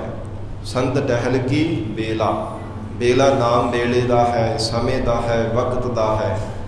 ਅਕਾਲ ਪੁਰਖ ਪਰਮਾਤਮਾ ਦੇ ਪਿਆਰਿਆਂ ਦੀ ਸੇਵਾ ਕਰਨ ਦਾ ਹੁਣ ਵੇਲਾ ਹੈ। ਜੇ ਜੀਵਨ ਦੇ ਵਿੱਚ ਸੇਵਾ ਨਾ ਕੀਤੀ ਜਾਵੇ, ਇਕੱਲਾ ਸਿਮਰਨ ਹੀ ਕਰੀ ਜਾਵੇ, ਇਕੱਲਾ ਗੁਰਬਾਣੀ ਹੀ ਪੜ੍ਹੀ ਜਾਵੇ, ਤੇ ਸਾਧ ਸੰਗਤ ਜੀ ਮਨ ਵਿੱਚ ਹੰਕਾਰ ਪੈਦਾ ਹੋ ਜਾਂਦਾ ਹੈ। ਜਿੱਥੇ ਸਿਮਰਨ ਜ਼ਰੂਰੀ ਹੈ, ਗੁਰਬਾਣੀ ਪੜ੍ਹਨੀ, ਨਿਤਨੇਮ ਕਰਨਾ ਜ਼ਰੂਰੀ ਹੈ। ਉਹਦੇ ਨਾਲ ਨਾਲ ਸੇਵਾ ਵੀ ਬਹੁਤ ਜ਼ਰੂਰੀ ਹੈ, ਕਿਉਂਕਿ ਜੇ ਕੋ ਖਾਵੈ ਜੇ ਕੋ ਭੁੰਜੈ ਤਿਸ ਕਾ ਹੋਏ ਉਧਾਰੋ। ਜੇਕਰ ਕੋਈ ਭਾਰਾ ਪਦਾਰਥ ਛਕ ਲਵੇ ਨਾ, ਬਹੁਤ ਭਾਰਾ ਹੋਵੇ, ਸਾਧ ਸੰਗਤ ਜੀ, ਉਹ ਜਿੰਨੀ ਦੇਰ ਤੱਕ ਪਚੇ ਨਾ ਤੇ ਉਹਦਾ ਕੋਈ ਲਾਭ ਨਹੀਂ ਹੁੰਦਾ। ਪ੍ਰਤੱਖ ਸਰੀਰ ਨੂੰ ਵੀ, ਤਨ ਨੂੰ ਵੀ ਭਾਰੀ ਕੋਈ ਖੁਰਾਕ ਖਾ ਲਵੇ, ਨਾ ਪਚੇ ਤੇ ਉਹ ਸਾਧ ਸੰਗਤ ਜੀ ਉਹਦਾ ਕੋਈ ਲਾਭ ਨਹੀਂ ਹੁੰਦਾ। ਕਈ ਵਾਰ ਸਰੀਰ ਦਾ ਵੀ ਉਹ ਨੁਕਸਾਨ ਕਰ ਜਾਂਦਾ ਹੈ। ਇਸੇ ਤਰ੍ਹਾਂ ਜਿਹੜੀ ਮਨ ਦੀ ਖੁਰਾਕ ਹੈ ਨਾ, ਸਿਮਰਨ ਕਰਨਾ ਕੋਈ ਛੋਟੀ ਖੁਰਾਕ ਥੋੜ੍ਹਾ ਹੈ, ਬਹੁਤ ਬਲ ਹੈ, ਬਹੁਤ ਭਾਰੀ ਖੁਰਾਕ ਦੀ ਤਰ੍ਹਾਂ ਪਰਮੇਸ਼ਰ ਦਾ ਸਿਮਰਨ ਹੈ। ਗੁਰਬਾਣੀ ਪੜ੍ਹਨੀ ਹੈ। ਸਾਧ ਸੰਗਤ ਜੀ, ਜੇਕਰ ਗੁਰਬਾਣੀ ਪੜ੍ਹ ਕੇ ਸਿਮਰਨ ਕਰਕੇ ਸੇਵਾ ਨਾ ਕੀਤੀ ਜਾਵੇ ਤੇ ਸਾਧ ਸੰਗਤ, ਐਸਾ ਭਾਰਾ ਇਹ ਨਾਮ ਰੂਪੀ ਸ਼ਕਤੀ ਹੈ, ਅਜਰ ਸ਼ਕਤੀ ਨੂੰ ਜਰਿਆ ਨਹੀਂ ਜਾਂਦਾ। ਅਜਾਈ ਹੀ ਜਾਂ ਤਾਂ ਫਿਰ ਕਿਸੇ ਨੂੰ ਸਰਾਪ ਦੇਣ ਲੱਗ ਪੈਂਦਾ ਤੇ ਜਾਂ ਫਿਰ ਕਿਸੇ ਨੂੰ ਵਰ ਦੇਣ ਲੱਗ ਪੈਂਦਾ। ਐਸੀ ਅਜਰ, ਇਹ ਬਲ ਵਾਲੀ ਐਸੀ ਭਾਰੀ ਸ਼ਕਤੀ ਜਰੀ ਨਹੀਂ ਜਾਂਦੀ। ਤੇ ਜਾਂ ਫਿਰ ਹੰਕਾਰ ਕਰ ਲੈਂਦਾ ਜੀ, ਮੈਂ ਬਹੁਤਾ ਸਿਮਰਨ ਕਰਦਾ, ਮੈਂ ਬਹੁਤਾ ਬੰਦਗੀ ਕਰਦਾ ਹਾਂ। ਇਸ ਪ੍ਰਕਾਰ ਪਰ ਪਚਾਉਣੇ ਕਰਕੇ ਹੀ, ਪਚਣੇ ਕਰਕੇ ਹੀ ਸਾਧ ਸੰਗਤ ਜੀ ਉਧਾਰ ਹੁੰਦਾ ਹੈ, ਤਾਂ ਹੀ ਉਹਦਾ ਲਾਭ ਹੁੰਦਾ ਹੈ। ਇਸ ਪ੍ਰਕਾਰ ਹਜੂਰ ਕਹਿੰਦੇ ਨੇ, ਕਰੋ ਬੇਨੰਤੀ ਸੁਣੋ ਮੇਰੇ ਮੀਤਾ, ਸੰਤ ਟਹਿਲ ਕੀ ਬੇਲਾ। ਇਹ ਜੀ ਬੇਲਾ ਹੈ, ਸ਼ੁਭ ਅਵਸਰ ਹੈ ਤੇਰਾ ਸੇਵਾ ਤੇ ਸਿਮਰਨ ਕਰਨੇ ਦਾ। ਕਿਉਂਕਿ ਬਿਨ ਸੇਵਾ ਹੱਥ ਪੈਰ ਧ੍ਰਿਗ, ਹੱਥ ਪੈਰ ਹੋਰ ਨਿਫਲ ਕਰਨੀ। ਜਿੰਨੀ ਦੇਰ ਤੱਕ ਮਨੁੱਖ ਆਪਣੇ ਹੱਥੀਂ ਸੇਵਾ ਨਹੀਂ ਨਾ ਕਰਦਾ, ਇਹਨਾਂ ਇੰਦਰੀਆਂ ਨੂੰ ਵੀ ਨਹੀਂ ਕਦੇ ਸਫਲੀਆਂ ਕੀਤਾ ਜਾ ਸਕਦਾ। ਇਤਿਹਾਸ ਵਿੱਚ ਜ਼ਿਕਰ ਆਉਂਦਾ, ਦਸ਼ਮੇਸ਼ ਪਿਤਾ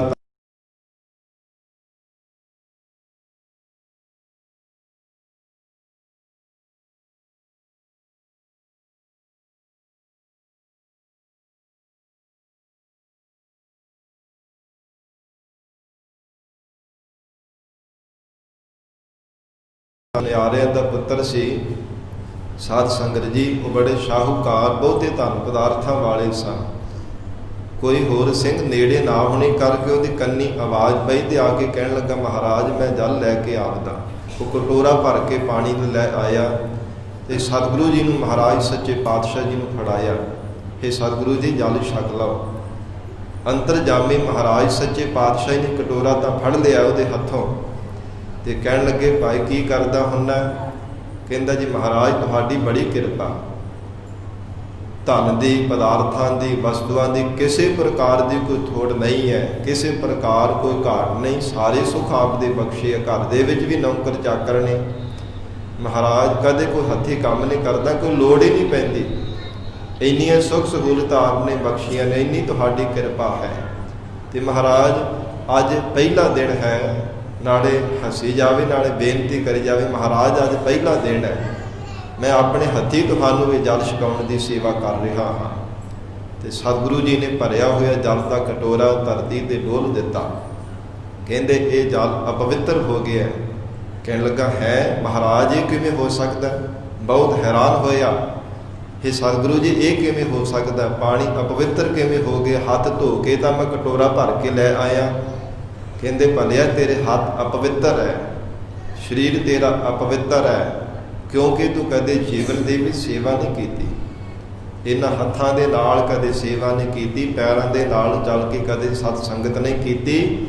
ਇਸ ਕਰਕੇ ਇਹ ਜਲ ਵੀ ਜਿਹੜਾ ਅਪਵਿੱਤਰ ਨੂੰ ਛੋਹਣੇ ਕਰਕੇ, ਤੇਰੇ ਹੱਥਾਂ ਨੂੰ ਛੋਹਣੇ ਕਰਕੇ ਜਲ ਵੀ ਅਪਵਿੱਤਰ ਹੋ ਗਿਆ, ਇਹ ਛਕਣ ਦੇ ਯੋਗ ਨਹੀਂ ਰਿਹਾ। ਜਦੋਂ ਇਹੋ ਕਿਹਾ ਤੇ ਉਹ ਫਿਰ ਨੇਤਰਾਂ ਵਿੱਚ ਉਹਦੇ ਜਲ ਵਗਣ ਲੱਗ ਪਿਆ। ਵਿਰਾਗ ਵਿੱਚ ਆ ਕੇ ਕਹਿਣ ਲੱਗਾ, ਮਹਾਰਾਜ ਫਿਰ ਮੈਂ ਕਿਵੇਂ ਇਹ ਆਪਣੇ ਸਰੀਰ ਨੂੰ, ਹੱਥਾਂ ਪੈਰਾਂ ਨੂੰ ਸੰਭਲਿਆ ਕਰਾਂ? ਕਹਿੰਦੇ ਗੁਰੂ ਘਰ ਦੇ ਵਿੱਚ ਸੇਵਾ ਕਰਿਆ ਕਰ, ਤੱਪੜ ਝਾੜਨ ਦੀ, ਦਰੀਆਂ ਝਾੜਨੇ ਦੀ, ਸਤ ਸੰਗਤ ਦੀ ਸੇਵਾ ਕਰਿਆ ਕਰ, ਗੁਰੂ ਕੇ ਲੰਗਰਾਂ ਵਿੱਚ ਲੰਗਰ ਪ੍ਰਸ਼ਾਦ ਵਰਤਾਉਣ ਦੀ, ਝਾੜੂ ਫੇਰਨ ਦੀ। ਸਤਿਗੁਰੂ ਜੀ ਦਾ ਵਚਨ ਮੰਨ ਕੇ ਉਹਨੇ ਸੇਵਾ ਕੀਤੀ, ਜੀਵਨ ਸਫਲਾ ਹੋ ਗਿਆ ਸੀ। ਇਸ ਪ੍ਰਕਾਰ ਬਿਨਾਂ ਟਹਿਲ ਕੀਤਿਆਂ ਸਾਧ ਸੰਗਤ ਜੀ ਜਿਹੜਾ ਜੀਵਨ ਹੈ ਇਹ ਵਿਅਰਥ ਹੈ, ਕਦੇ ਸਰੀਰ ਨੂੰ ਵੀ ਸਫਲਿਆ ਨਹੀਂ ਕੀਤਾ ਜਾ ਸਕਦਾ। ਇਸ ਕਰਕੇ ਮਹਾਰਾਜ ਸੱਚੇ ਪਾਤਸ਼ਾਹ ਜੀ ਨੇ ਫਰਮਾਨ ਕੀਤਾ, ਸੰਤ ਟਹਿਲ ਕੀ ਬੇਲਾ, ਬੰਦਗੀ ਕਰਨ ਵਾਲੇ ਮਹਾਂਪੁਰਖਾਂ ਦੀ ਟਹਿਲ ਕਰਨ ਦਾ ਸੇਵਾ ਹੈ। ਕਿਉਂਕਿ ਜਿਹੜਾ ਬੰਦਾ ਜੀਵਨ ਦੇ ਵਿੱਚ ਸੇਵਾ ਨਹੀਂ ਕਰਦਾ, ਉਹ ਸਾਧ ਸੰਗਤ ਜੀ ਉਹ ਮਰ ਵੀ ਜਾਵੇ ਨਾ, ਮੁਰਦਾ ਵੀ ਹੋ ਜਾਵੇ, ਉਹ ਫਿਰ ਵੀ ਅਪਵਿੱਤਰ ਦਾ ਅਪਵਿੱਤਰ ਹੀ ਰਹਿੰਦਾ ਹੈ। ਪਹਿਲੇ ਪਾਤਸ਼ਾਹ ਧੰਨ ਗੁਰੂ ਨਾਨਕ ਦੇਵ ਸਾਹਿਬ ਸੱਚੇ ਪਾਤਸ਼ਾਹ ਜਗਤ ਜਲੰਧਰ ਨੂੰ ਤਾਰਦਿਆਂ ਹੋਏ ਰਮਣੀਕ ਮਹਾਰਾਜ ਸੱਚੇ ਪਾਤਸ਼ਾਹ ਬਾਗ ਦੇ ਵਿੱਚ ਬੈਠੇ। ਉੱਥੇ ਐਨ ਸਾਹਮਣੇ ਇਨ ਬਿਨ ਇੱਕ ਮੁਰਦਾ ਪਿਆ ਹੋਇਆ, ਉਹਦੀ ਲੋਥ ਪਈ ਧਰਤੀ ਤੇ ਪਈ ਸੀ, ਤੇ ਸਤਿਗੁਰੂ ਜੀ ਗੁਰਬਾਣੀ ਪੜ੍ਹ ਰਹੇ। ਉਸ ਸਮੇਂ ਭਾਈ ਮਰਦਾਨਾ ਜੀ ਮਹਾਰਾਜ ਸੱਚੇ ਪਾਤਸ਼ਾਹ ਦੇ ਕੋਲ ਬੈਠੇ ਰਬਾਬ ਵਜਾਉਂਦੇ ਨੇ। ਮਹਾਰਾਜ ਸੱਚੇ ਪਾਤਸ਼ਾਹ ਨੇਤਰ ਬੰਦ ਕਰਕੇ ਗੁਰਬਾਣੀ ਪੜ੍ਹ ਰਹੇ। ਇੰਨੇ ਸਮੇਂ ਨੂੰ ਇੱਕ ਬਘਿਆੜ ਆਇਆ। ਹੈ ਤਾਂ ਭਾਵੇਂ ਉਹਦਾ ਆਹਾਰ ਸੀ, ਮਾਸ ਖਾਣਾ ਉਹਦਾ ਭੋਜਨ ਹੈ, ਪਰ ਉਹ ਆਇਆ ਤੇ ਪਹਿਲਾਂ ਉਹਨੇ ਸਾਧ ਸੰਗਤ ਜੀ ਪੈਰਾਂ ਵੱਲ ਲਾ ਕੇ ਸੁੰਘਿਆ ਤੇ ਪਿੱਛੇ ਹਟ ਗਿਆ। ਉਸ ਸਮੇਂ ਹੱਥਾਂ ਨੂੰ ਸੁੰਘਿਆ, ਪਿੱਛੇ ਹਟ ਗਿਆ, ਨੇਤਰਾਂ ਨੂੰ, ਮੱਥੇ ਨੂੰ, ਸਰੀਰ ਨੂੰ ਸਾਰਾ ਸੁੰਘ ਕੇ ਪਿੱਛੇ ਹਟਦਾ ਜਾਵੇ। ਫਿਰ ਉਹ ਦੁਆਲੇ ਦੁਆਲੇ ਗੇੜੀਆਂ ਦੇ ਕੇ ਸਾਰੇ ਸਰੀਰ ਨੂੰ ਸੁੰਘ ਕੇ ਤੇ ਪਿੱਛੇ ਚਲਾ ਗਿਆ। ਖਾਧਾ ਨਹੀਂ। ਬਘਿਆੜ ਨੂੰ ਭੁੱਖ ਵੀ ਲੱਗੀ ਹੋਈ, ਉਹਦਾ ਆਹਾਰ ਉਹ ਮਾਸ ਭੋਜਨ ਵੀ ਹੈ, ਪਰ ਫਿਰ ਵੀ ਇਹ ਸਭ ਕੁਝ ਹੋਣ ਦੇ ਬਾਵਜੂਦ ਵੀ ਉਹ ਮਾਸ ਨੂੰ ਖਾਧਾ ਨਹੀਂ। ਤੇ ਭਾਈ ਮਰਦਾਨਾ ਜੀ ਕੌਤਕ ਦੇਖ ਰਹੇ ਸਨ। ਹੈਰਾਨ ਹੋ ਕੇ ਬੇਨਤੀ ਕੀਤੀ, ਮਹਾਰਾਜ ਅੱਜ ਪਹਿਲੀ ਵਾਰ ਜ਼ਿੰਦਗੀ ਵਿੱਚ ਕੌਤਕ ਦੇਖਿਆ। ਹੇ ਸਤਿਗੁਰੂ ਜੀ, ਆਪ ਜੀ ਅੰਤਰਜਾਮੀ ਹੋ, ਮਹਾਰਾਜ ਦੱਸੋ ਕੀ ਕੌਤਕ ਹੈ।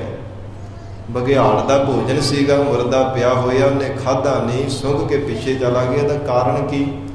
ਸਤਿਗੁਰੂ ਜੀ ਕਹਿੰਦੇ ਜਿਹੜੀ ਗੁਰਬਾਣੀ ਪੜ੍ਹ ਰਹੇ ਹਨ, ਇਹ ਗੁਰਬਾਣੀ ਨੂੰ ਭਾਵਨਾ ਦੇ ਨਾਲ ਕੋਈ ਸੁਣ ਲਵੇ, ਉਹਦੇ ਹਿਰਦੇ ਅੰਦਰ ਗਿਆਨ ਦਾ ਪ੍ਰਕਾਸ਼ ਹੋ ਜਾਂਦਾ ਹੈ। ਜਿਵੇਂ ਜਿਵੇਂ ਸੁਣਦਾ ਹੈ ਤਿਵੇਂ ਤਿਵੇਂ ਪਰਮ ਗਤੀ ਨੂੰ ਪ੍ਰਾਪਤ ਹੋਈ ਜਾਂਦਾ ਹੈ। ਅੰਮ੍ਰਿਤ ਬਾਣੀ ਹਰ ਹਰ ਤੇਰੀ, ਸੁਣ ਸੁਣ ਹੋਵੇ ਪਰਮ ਗਤ ਮੇਰੀ। ਜਦੋਂ ਮਹਾਰਾਜ ਸੱਚੇ ਪਾਤਸ਼ਾਹ ਗੁਰਬਾਣੀ ਪੜ੍ਹ ਰਹੇ ਸਨ, ਫਲਦਾਇਕ ਜਿਹੜੇ ਸਾਧ ਸੰਗਤ ਜੀ ਰੁੱਖ ਸਨ, ਉਹਨਾਂ ਦੇ ਵਿੱਚੋਂ ਵੀ ਅੰਮ੍ਰਿਤ ਦੇ ਝਰਨੇ ਰਸ ਚੋਣ ਲੱਗ ਪਿਆ ਸੀ, ਫਲਾਂ ਦੇ ਵਿੱਚੋਂ, ਰੁੱਖਾਂ ਦੇ ਵਿੱਚੋਂ ਵੀ। ਐਸੀ ਗਾਈ ਸਿਫਤ ਮਹਾਰਾਜ ਜੀ ਨੇ ਗਾਈ।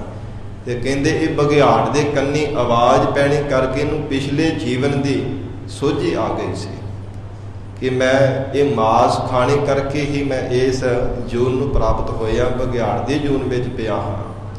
ਇਹਦੇ ਵਿੱਚ ਮੇਰੀ ਵਾਸ਼ਨਾ ਲੱਗਣੇ ਕਰਕੇ ਮੈਂ ਇਸ ਜੂਨ ਨੂੰ ਪ੍ਰਾਪਤ ਹੋਇਆ।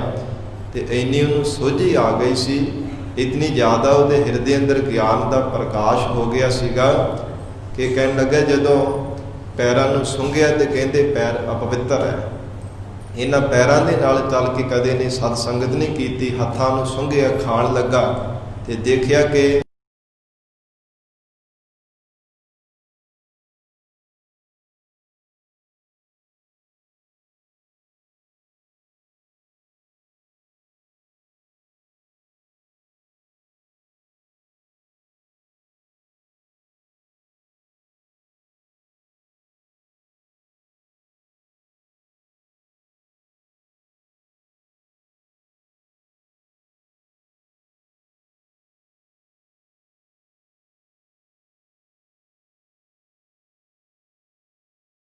ਕਰਨੀ ਹੈ ਨਾ, ਜੀਵਨ ਦੇ ਵਿੱਚ ਬਹੁਤ ਜ਼ਰੂਰੀ ਹੈ, ਹੱਥੀਂ ਸੇਵਾ ਕਰਨੀ ਹੈ।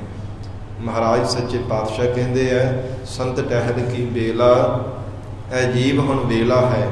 ਪਰਮਾਤਮਾ ਨੇ ਸ਼ੁਭ ਅਵਸਰ ਦਿੱਤਾ ਤੈਨੂੰ, ਬੰਦਗੀ ਕਰਨ ਵਾਲੇ ਸਤਸੰਗੀ ਜਨਾਂ ਦੀ, ਸਾਧ ਸੰਗਤ ਦੀ ਭਾਵਨਾ ਦੇ ਨਾਲ ਸੇਵਾ ਕਰਿਆ ਕਰ। ਇਹਾ ਖਾਟ, ਇਹਾ ਐਸ ਲੋਕ ਦੇ ਵਿੱਚ ਇਹ ਲਾਹਾ ਖੱਟ ਕੇ ਚੱਲਣਾ ਕਰ। ਜਿਵੇਂ ਕੋਈ ਮਨੁੱਖ ਕਹੇ ਨਾ ਕਿ ਮੈਂ ਜ਼ਿੰਦਗੀ ਵਿੱਚ ਲਾਹਾ ਪ੍ਰਾਪਤ ਕਰਨਾ, ਕੋਈ ਧਨ ਕਰਕੇ, ਕੋਈ ਪਦਾਰਥਾਂ ਕਰਕੇ ਕਹਿੰਦਾ ਜੀ ਮੈਨੂੰ ਬੜਾ ਲਾਹਾ ਮਿਲਿਆ, ਬੜਾ ਲਾਭ ਪ੍ਰਾਪਤ ਹੋਇਆ। ਕੋਈ ਵਪਾਰ ਕਰਕੇ ਕਹਿੰਦਾ ਮੈਨੂੰ ਜ਼ਿੰਦਗੀ ਵਿੱਚ ਬਹੁਤ ਵੱਡਾ ਲਾਹਾ ਮਿਲਿਆ ਹੈ। ਇਸ ਪ੍ਰਕਾਰ ਹਜ਼ੂਰ ਕਹਿੰਦੇ ਜਿਹੜਾ ਸੱਚਾ ਲਾਹਾ ਹੈ ਉਹ ਪਰਮੇਸ਼ਰ ਦਾ ਨਾਮ ਰੂਪੀ ਧਨ ਦਾ ਲਾਹਾ ਹੈ। ਜੀਵਨ ਵਿੱਚ ਅਕਾਲ ਪੁਰਖ ਪਰਮੇਸ਼ਰ ਦਾ ਜਸ ਕਰਨ ਨੂੰ ਵੀ ਸੱਚਾ ਲਾਹਾ ਹੈ। ਜੇ ਭਾਵਨਾ ਦੇ ਨਾਲ ਪਰਮੇਸ਼ਰ ਦਾ ਨਾਮ ਜਪੇ, ਇਹਾ ਖਾਟ ਚੱਲਹੁ ਹਰ ਲਾਹਾ। ਜੀਵਨ ਹੁੰਦਿਆਂ ਹੋਇਆ ਜਿੰਨੀ ਦੇਰ ਤੱਕ ਤੇਰੇ ਸਵਾਸ ਚੱਲਦੇ ਹੈ, ਇਹ ਲਾਹਾ ਉਨੀ ਦੇਰ ਤੱਕ ਹੀ ਖੱਟ ਸਕਦਾ ਹੈ। ਸਵਾਸ ਪੂਰੇ ਹੋ ਗਏ, ਫਿਰ ਨਹੀਂ ਤੇਰੇ ਤੋਂ ਪਰਮੇਸ਼ਰ ਦਾ ਨਾਮ ਰੂਪੀ ਲਾਹਾ ਖੱਟਿਆ ਜਾਣਾ। ਆਗੇ ਪਰਲੋਕ ਘਰ ਦੇ ਵਿੱਚ ਫਿਰ ਤੇਰਾ ਜਿਹੜਾ ਵਸਣਾ ਹੈ, ਵਸੇਬਾ ਹੈ, ਬੜਾ ਸੁਹੇਲਾ, ਬਹੁਤ ਸੁਖਾਲਾ ਹੋ ਜਾਵੇਗਾ। ਆਗੇ ਬਸਨ ਸੁਹੇਲਾ, ਆਉਣ ਵਾਲੇ ਸਮੇਂ ਵਿੱਚ ਤੇਰਾ ਜੀਵਨ ਹੈ ਬਹੁਤ ਸੁਖਾਲਾ ਨਿਰਵਾਹ ਹੋਵੇਗਾ ਜੇ ਪਰਮੇਸ਼ਰ ਦਾ ਭਜਨ, ਬੰਦਗੀ, ਵਾਹਿਗੁਰੂ ਦਾ ਨਾਮ ਜਪਣਾ, ਸਤ ਸੰਗਤ ਕਰਨ ਨੂੰ ਵੀ ਲਾਹਾ ਖੱਟ ਲੈਣਾ ਕਰੇ।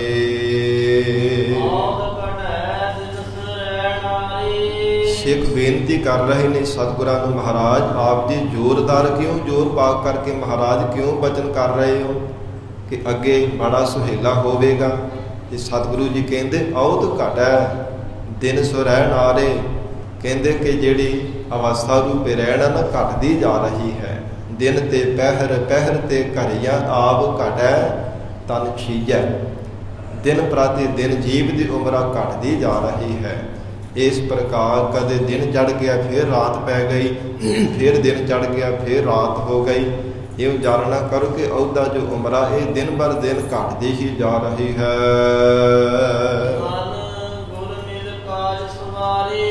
ਆਪਣੇ ਮਨ ਦੇ ਤਾਈਂ ਲੈ ਕੇ ਮਹਾਰਾਜ ਸੱਚੇ ਪਾਤਸ਼ਾਹ ਸਾਨੂੰ ਉਪਦੇਸ਼ ਦੇ ਰਹੇ ਹੈ। ਇਹ ਪਿਆਰੇ ਮਨਾ ਪੂਰੇ ਸਤਿਗੁਰੂ ਜੀ ਨਾਲ ਮਿਲ ਕੇ ਜੀਵਨ ਨੂੰ ਸਫਲਾ ਕਰਨ ਰੂਪੀ ਕਾਰਜ ਸਵਾਰ ਲੈਣਾ ਕਰ। ਇਹ ਪਿਆਰੇ ਮਨਾ ਮਹਾਰਾਜ ਕਹਿੰਦੇ ਆਪਣੇ ਆਪਣੇ ਮਨ ਨੂੰ ਐਵੇਂ ਸੰਬੋਧਨ ਕਰੋ, ਮਨ ਗੁਰ ਮਿਲ ਕਾਜ ਸਵਾਰੇ। ਪੂਰੇ ਸਤਿਗੁਰੂ ਜੀ ਨਾਲ ਮਿਲ ਕੇ ਪੂਰੇ ਪਰਮੇਸ਼ਰ ਦੇ ਨਾਲ ਮਿਲਣ ਦਾ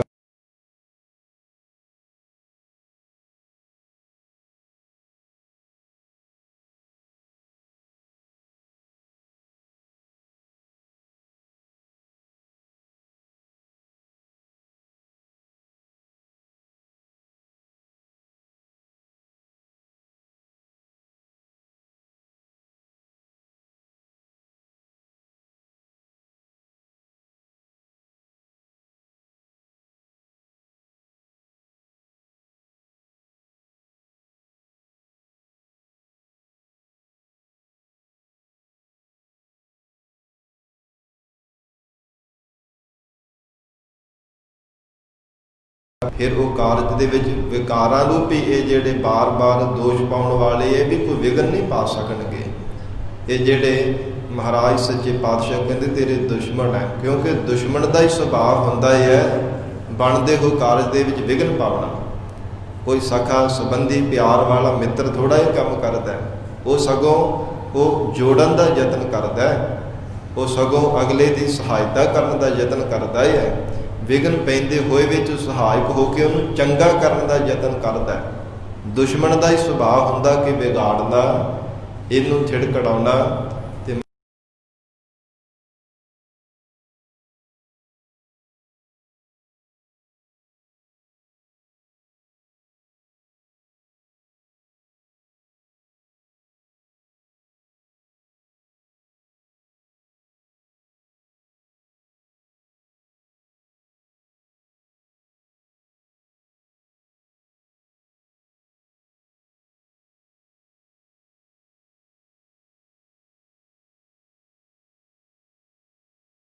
ਦੇ ਵਿੱਚ ਬੇਕਾਰ ਹਨ, ਸੰਸੇ ਹਨ। ਇਹੋ ਸੰਸਾਰ ਬੇਕਾਰ ਸੰਸੇ ਮੈਂ ਹੈ, ਅਥਵਾ ਇਹ ਪ੍ਰਾਣਾ ਧਾਰੇ ਜੀਵ ਸੰਸਾਰ ਭਰ ਦੇ ਵਿੱਚ, ਜਾਂ ਫਿਰ ਜਿਤਨਾ ਵੀ ਸਾਰਾ ਸੰਸਾਰ ਹੈ, ਜਿਤਨੇ ਵੀ ਸੰਸਾਰ ਦੇ ਜੀਵ ਹੈ, ਕਿਸੇ ਦੇ ਮਨ ਵਿੱਚ ਸ਼ੰਕੇ ਹਨ, ਕਿਸੇ ਦੇ ਮਨ ਵਿੱਚ ਵਿਕਾਰ ਹੈ। ਜਿਹੜੇ ਸ਼ੰਕੇ ਹੈ ਵੀ ਵਿਕਾਰ ਹੀ ਹੈ ਇੱਕ ਪ੍ਰਕਾਰ ਦੇ। ਮਹਾਰਾਜ ਸੱਚੇ ਪਾਤਸ਼ਾਹ ਕਹਿੰਦੇ ਆ ਇਹੋ ਸੰਸਾਰ ਬੇਕਾਰ ਸੰਸੇ ਮੈਂ ਹੈ। ਇਹ ਸਾਰਾ ਸੰਸਾਰ ਜਿਹੜਾ ਹੈ ਨਾ ਪੂਰੇ ਸਤਿਗੁਰੂ ਜੀ ਸ਼ਰਨ ਧਾਰਨ ਕੀਤੇ ਬਿਨਾ, ਮਹਾਰਾਜ ਸੱਚੇ ਪਾਤਸ਼ਾਹ ਜੀ ਵਾਲਾ ਹੋਏ ਬਿਨਾ, ਇਹ ਸ਼ੰਕਿਆਂ ਵਿੱਚ ਹਰ ਸਮੇਂ ਵਿਕਾਰਾਂ ਵਿੱਚ ਹੀ ਗਲਤਾਨ ਹੋ ਰਿਹਾ ਹੈ। ਇਹ ਮਹਾਰਾਜ ਸੱਚੇ ਪਾਤਸ਼ਾਹ ਫਿਰ ਕੋਈ ਭਵ ਸਾਗਰ ਤੋਂ ਤਰਿਆ ਵੀ ਹੈ। ਧੰਨ ਗੁਰੂ ਅਰਜਨ ਦੇਵ ਸਾਹਿਬ ਜੀ ਕਹਿੰਦੇ ਤਰਿਓ ਬ੍ਰਹਮ ਗਿਆਨੀ। ਬ੍ਰਹਮ ਗਿਆਨ ਦੀ ਅਵਸਥਾ ਵਾਲੇ, ਉਹ ਬੰਦਗੀ ਕਰਨ ਵਾਲੇ ਸਤਿਪੁਰਸ਼ ਭਵ ਸਾਗਰ ਤੋਂ ਤਰੇ ਹੈ, ਜਿਨ੍ਹਾਂ ਨੇ ਸ਼ੰਕਿਆਂ ਨੂੰ, ਵਿਕਾਰਾਂ ਨੂੰ, ਸਭ ਨੂੰ ਅਭਾਵ ਕਰ ਦੇਣਾ ਕੀਤਾ ਹੈ। ਮਹਾਰਾਜ ਸੱਚੇ ਪਾਤਸ਼ਾਹ ਜੀ ਦਾ ਸ਼ਬਦ ਦਾ ਓਟ ਆਸਰਾ ਲੈ ਕੇ ਜਿਨ੍ਹਾਂ ਨੇ ਸ਼ੰਕਿਆਂ ਨੂੰ ਵੀ, ਵਹਿਮਾਂ ਭਰਮਾਂ ਨੂੰ, ਸਭ ਨੂੰ ਅਭਾਵ ਕਰ ਦਿੱਤਾ, ਖਤਮ ਕਰ ਦਿੱਤਾ, ਵਿਕਾਰਾਂ ਨੂੰ ਵੀ, ਦੁਸ਼ਮਣ ਵੀ ਜਿਨ੍ਹਾਂ ਨੇ ਮਾਰ ਦਿੱਤੇ ਹੈ। ਐਸੇ ਤਰਿਓ ਬ੍ਰਹਮ ਗਿਆਨੀ, ਬੰਦਗੀ ਕਰਨ ਵਾਲੇ ਉਹ ਵਿਰਲੇ ਮਹਾਂਪੁਰਖ ਹੈ ਜਿਨ੍ਹਾਂ ਨੇ ਭਵ ਸਾਗਰ ਤੋਂ ਤਰਨਾ ਕੀਤਾ ਹੈ।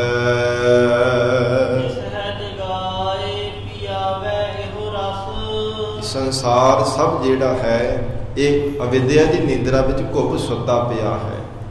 ਮਾਇਆ ਦੀ ਮੋਹ ਮਮਤਾ ਵਿੱਚ ਐਨ ਸੁੱਤਾ ਪਿਆ, ਕੋਈ ਪਤਾ ਨਹੀਂ, ਕੋਈ ਸੁਰਤ ਨਹੀਂ ਹੈ। ਜਗਤ ਵਿੱਚ ਕਿਸ ਲਈ ਆਏ ਹਾਂ, ਕੀ ਕਰ ਰਹੇ ਹਾਂ, ਸਾਨੂੰ ਕਰਨਾ ਕੀ ਚਾਹੀਦਾ ਹੈ।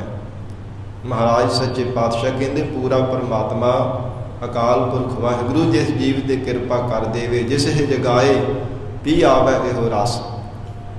ਅਕਾਲ ਪੁਰਖ ਵਾਹਿਗੁਰੂ ਜੀ ਦੀ ਸੁਰਤ ਨੂੰ ਜਗਾ ਕੇ, ਜਾਗਰਤ ਕਰਕੇ ਆਪਣਾ ਪਿਆਰ ਦਾ ਪਰਮ ਰਸ ਪਰਮੇਸ਼ਰ ਅਕਾਲ ਪੁਰਖ ਵਾਹਿਗੁਰੂ ਛਕਾ ਦੇਣਾ ਕਰੇ, ਉਹ ਹੀ ਛਕਦਾ ਹੈ, ਉਹ ਹੀ ਪੀਣਾ ਕਰਦਾ ਹੈ।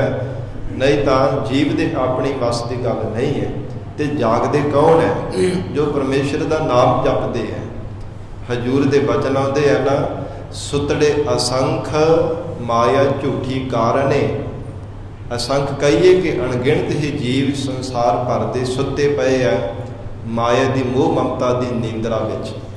ਸੁਤੜੇ ਅਸੰਖ ਮਾਇਆ ਝੂਠੀ ਕਾਰਨੇ। ਤੇ ਮਹਾਰਾਜ ਜਾਗਦੇ ਕੌਣ ਹੈ? ਹਜੂਰ ਕਹਿੰਦੇ ਨਾਨਕ ਤੇ ਜਾਗਨ ਜੇ ਰਸਨਾ ਨਾਮ ਉਚਾਰਣੇ।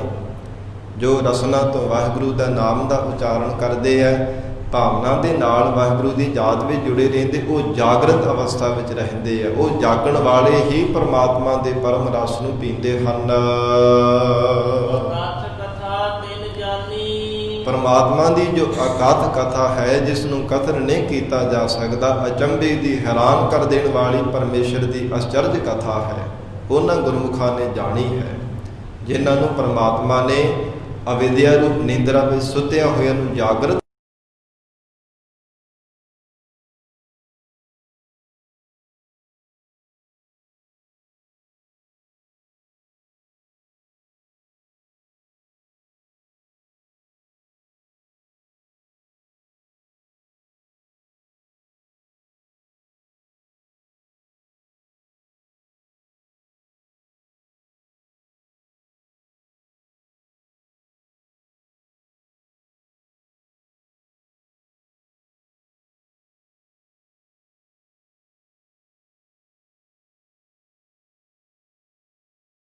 ਵਿਸ਼ਰਾਮ ਕਰਦਿਆਂ ਹੋਇਆਂ ਵੀ ਸੁਪਨੇ ਵਿੱਚ ਬਰੜਾ ਕੇ ਰੱਬ ਨੂੰ ਹੀ ਯਾਦ ਕਰਦੇ ਹੈ। ਉਹ ਬਰੜਾ ਕੇ ਸੁਪਨੇ ਦੇ ਵਿੱਚ ਵੀ ਮੁਖ ਤੋਂ ਵਾਹਿਗੁਰੂ ਵਾਹਿਗੁਰੂ ਹੀ ਉਚਾਰਨ ਕਰ ਰਹੇ ਹੁੰਦੇ ਹੈ, ਪਰਮੇਸ਼ਰ ਦੇ ਗੁਣ ਗਾ ਰਹੇ ਹੁੰਦੇ ਹੈ। ਐਸਾ ਉਹਨਾਂ ਗੁਰਮੁਖਾਂ ਦਾ ਜੀਵਨ ਹੁੰਦਾ ਹੈ ਜਿਨ੍ਹਾਂ ਦੇ ਪਰਥਾਏ ਭਗਤ ਕਬੀਰ ਸਾਹਿਬ ਜੀ ਨੇ ਫਰਮਾਨ ਕੀਤਾ, ਕਬੀਰ ਸੁਪਨੈ ਹੂੰ ਬਰੜਾਏ ਕੈ ਜਿਹ ਮੁਖ ਨਿਕਸੈ ਰਾਮ ਤਾਕੇ ਪੱਗ ਕੀ ਪਾਨਹੀ ਮੇਰੇ ਤਨ ਕੋ ਚਾਮ। ਕਹਿੰਦੇ ਸਾਡੇ ਤਨ ਦਾ ਜੋੜਾ ਪਾਨਹੀ ਜੁੱਤੀ ਬਣਾ ਕਰਕੇ ਉਹ ਗੁਰਮੁਖ ਦੇ ਚਰਣੀ ਪਾ ਦੇਵੋ, ਜਿਹੜਾ ਸੁਪਨੇ ਦੇ ਵਿੱਚ ਵੀ ਬਰੜਾ ਕੇ ਰੱਬ ਨੂੰ ਯਾਦ ਕਰਦਾ ਹੈ। ਐਸੀ ਉਹਨਾਂ ਗੁਰਮੁਖਾਂ ਦੀ ਅਵਸਥਾ ਹੈ। ਧੰਨ ਸ਼੍ਰੀ ਗੁਰੂ ਅਰਜਨ ਦੇਵ ਸਾਹਿਬ ਮਹਾਰਾਜ ਸੱਚੇ ਪਾਤਸ਼ਾਹ ਫਰਮਾਨ ਕਰ ਰਹੇ ਹੈ, ਅਕਥ ਕਥਾ ਤਿਨ ਜਾਣੀ। ਕਥਨ ਤੋਂ ਰਹਿ ਤੋਂ ਪਰਮਾਤਮਾ ਦੀ ਕਥਾ ਨੂੰ ਉਹਨਾਂ ਗੁਰਮੁਖਾਂ ਨੇ ਜਾਣਿਆ ਹੈ ਜਿਨ੍ਹਾਂ ਦੀ ਸੁਰਤ ਨੂੰ ਪਰਮਾਤਮਾ ਨੇ ਜਾਗਰਤ ਕੀਤਾ। ਉਹ ਕਥਨ ਆਪ ਵੀ ਪੂਰੀ ਨਹੀਂ ਕਰ ਸਕਦੇ। ਜਿਵੇਂ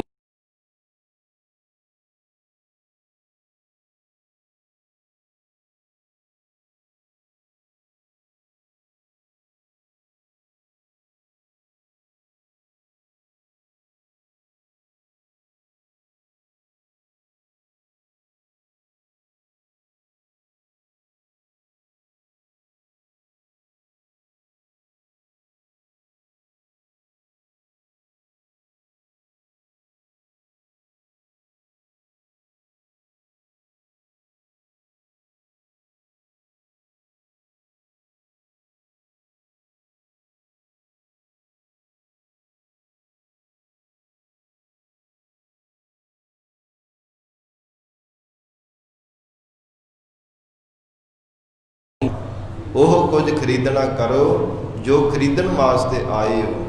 ਕੀ ਖਰੀਦਣ ਵਾਸਤੇ ਆਏ ਹੋ? ਕੈਸਾ ਵਪਾਰ ਕਰਨ ਵਾਸਤੇ ਆਏ ਹੋ? ਕਿਹੜਾ ਸੰਸਾਰ ਦੇ ਅੰਦਰ ਮੇਨ ਮਨੋਰਥ ਲੈ ਕਰਕੇ ਆਏ ਹੋ?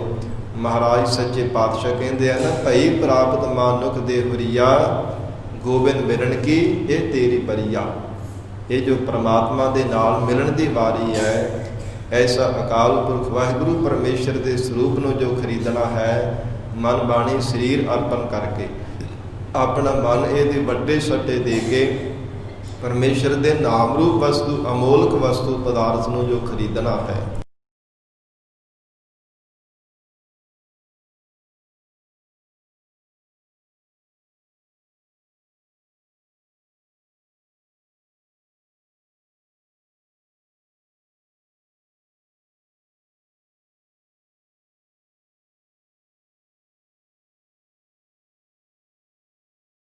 ਮਨ ਹੀ ਬਸੇਰਾ, ਮਨ ਹੀ ਬਸੇਰਾ, ਤੇਰੇ ਮਨ ਦੇ ਵਿੱਚ ਉਹ ਪਰਮਾਤਮਾ ਦਾ ਵਸੇਬਾ ਹੋ ਜਾਵੇਗਾ। ਵਸੇਰਾ ਪਰਮੇਸ਼ਰ ਦੀ ਯਾਦ ਵਸ ਜਾਵੇਗੀ ਜੇ ਪੂਰੇ ਸਤਿਗੁਰੂ ਜੀ ਦੀ ਸ਼ਰਨ ਧਾਰਨ ਕਰ ਲਵੇ।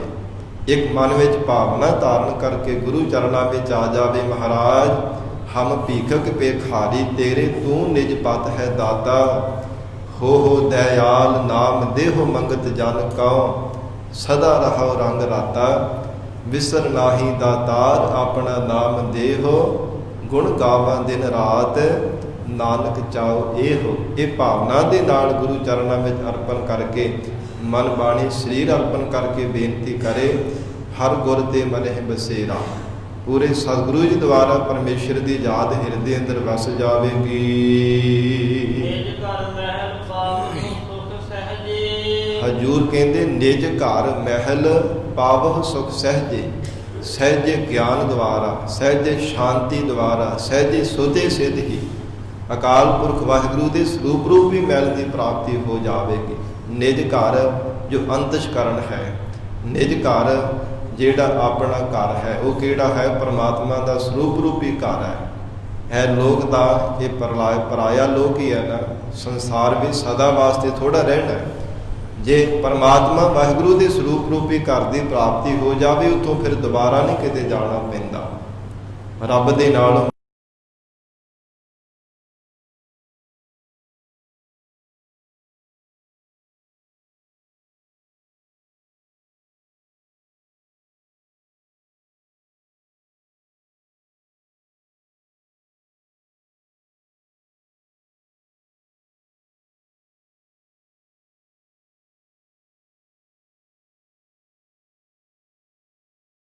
ਪੈ ਗਿਆ। ਮਹਾਰਾਜ ਚਾਰ ਕੁੰਟ ਦਹਿ ਦਿਸ ਭ੍ਰਮੇ, ਥੱਕ ਆਏ ਪ੍ਰਭ ਕੀ ਸਾਮ। ਚੌਹਾਂ ਕੁੰਟਾਂ ਵਿੱਚ, ਦਸਾਂ ਦਿਸ਼ਾਵਾਂ ਵਿੱਚ ਭੱਜ ਦੌੜ ਕਰਕੇ, 84 ਦੇ ਗੇੜੇ ਵਿੱਚ ਪੈ ਕੇ, ਜੂਨਾ ਵਿੱਚ ਭਟਕ ਕੇ, ਥੱਕ ਹਾਰ ਕੇ ਹੁਣ ਆਪ ਜੀ ਦੀ ਸ਼ਰਨ ਵਿੱਚ ਆਏ ਆ। ਮਹਾਰਾਜ ਕਿਰਪਾ ਕਰਕੇ ਸਾਨੂੰ ਆਪਣੀ ਅਭੇਦਤਾ ਬਖਸ਼ੋ। ਐ ਪਰਮਾਤਮਾ ਆਪਣੀ ਸ਼ਰਨ ਦੇ ਵਿੱਚ ਸਾਨੂੰ ਰੱਖਣਾ ਕਰੋ। ਇਸ ਪ੍ਰਕਾਰ ਹਜੂਰ ਨੇ ਫਰਮਾਨ ਕੀਤਾ, ਜੇ ਅਕਾਲ ਪੁਰਖ ਵਾਹਿਗੁਰੂ ਪਰਮੇਸ਼ਰ ਦੀ ਬਖਸ਼ਿਸ਼ ਹੋ ਜਾਵੇ, ਨਿਜ ਘਰ ਮਹਿਲ ਪਾਵਹੁ ਸੁਖ ਸਹਜੇ, ਉਹ ਫਿਰ ਬਾਰ-ਬਾਰ ਸਤ ਸੰਗਤ ਰੂਪੀ ਘਰ ਵਿੱਚ ਆ ਕੇ ਵਾਹਿਗੁਰੂ ਦੇ ਸਰੂਪ ਰੂਪੀ ਮਹਿਲ ਨੂੰ ਯਾਦ ਕਰਦੇ ਆ। ਮਹਾਰਾਜ ਕਹਿੰਦੇ ਤੇਨਾਂ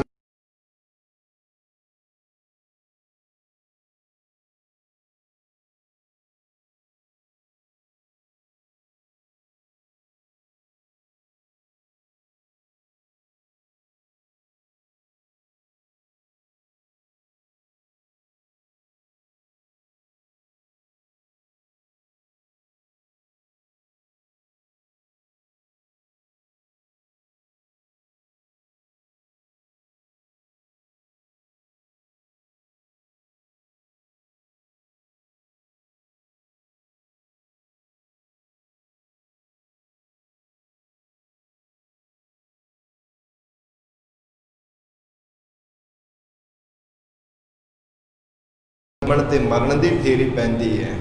ਜਨਮ ਧਾਰਨ ਕਰਦਾ, ਫਿਰ ਮੌਤ ਦਾ ਮਾਰਿਆ ਹੋਇਆ ਮਰ ਜਾਂਦਾ, ਫਿਰ ਵਾਸ਼ਨਾ ਦਾ ਬੱਝਾ ਹੋਇਆ ਜਨਮ ਧਾਰਨ ਕਰ ਲੈਂਦਾ।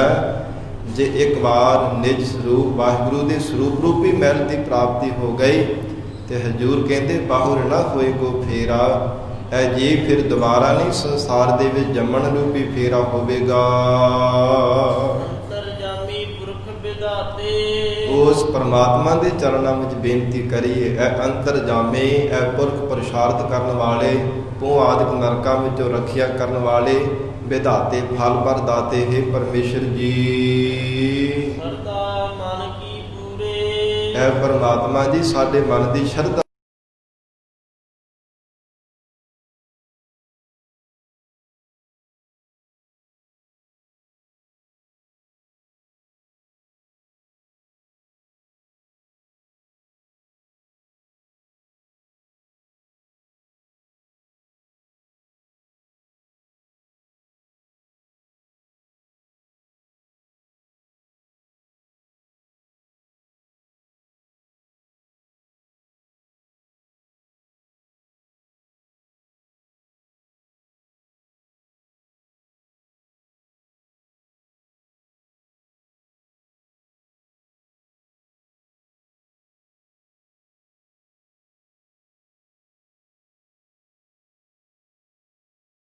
ਨਾਨਕ ਦਾਸ ਇਹ ਸੁਖ ਮੰਗੈ। ਦਾਸ ਦਾ ਭਾਵ ਨਿਮਰਤਾਵਾਨ ਹੋ ਕੇ ਬੇਨਤੀਆਂ ਕਰੀਏ। ਮਹਾਰਾਜ ਇਹੋ ਹੀ ਦਾਤ ਆਪ ਜੀ ਦੇ ਚਰਨਾਂ ਵਿੱਚੋਂ ਮੰਗ ਰਹੇ ਹਾਂ। ਮੋਕੋ ਕਰ ਸੰਤਨ ਕੀ ਧੂਰੇ। ਇਹ ਮਹਾਰਾਜ ਬੰਦਗੀ ਕਰਨ ਵਾਲੇ ਸੰਤਨ ਜੋ ਮਹਾਂਪੁਰਖ ਹੈ ਨਾ, ਜੋ ਆਪ ਜੀ ਦੇ ਨਾਲ ਮਹਾਰਾਜ ਮਿਲੇ ਹੋਏ ਹੈ, ਉਹਨਾਂ ਦੇ ਚਰਨਾਂ ਦੀ ਧੂੜੀ ਕਿਰਪਾ ਕਰਕੇ ਸਾਨੂੰ ਬਖਸ਼ੋ। ਐਸੀ ਮਹਾਰਾਜ ਸਾਡੇ ਤੇ ਕਿਰਪਾ ਕਰ ਦੇਵੋ। ਮਹਾਰਾਜ ਖਾਕ ਸੰਤਨ ਕੀ ਦੇਹੁ ਪਿਆਰੇ, ਆਏ ਪਿਆ ਹਰ ਤੇਰਾ ਦੁਆਰ ਹੈ। ਇਹ ਪਿਆਰੇ ਪਰਮਾਤਮਾ, ਐਸੀ ਸਾਡੀ ਸ਼ਰਧਾ ਦੀ ਝੋਲੀ ਵਿੱਚ ਦਾਤ ਪਾ ਦੇਵੋ। ਆਪ ਜੀ ਦੇ ਪਿਆਰਿਆਂ ਦੇ ਚਰਨਾਂ ਦੀ ਧੂੜੀ ਸਾਨੂੰ ਮਿਲ ਜਾਵੇ। ਮਹਾਰਾਜ ਮਸਤਕ ਤੇ ਲਾ ਲਈਏ, ਮਾੜੇ ਲੇਖ ਸਾਡੇ ਮਿਟ ਜਾਣ। ਮਹਾਰਾਜ ਸਾਡੇ ਜੀਵਨ ਦੇ ਕਲੰਕ ਮਿਟ ਜਾਣ। ਐਸੀ ਸਾਡੇ ਤੇ ਕਿਰਪਾ ਕਰ ਦੇਵੋ। ਸਾਧ ਸੰਗਤ ਜੀ, ਸਾਨੂੰ ਕੋਈ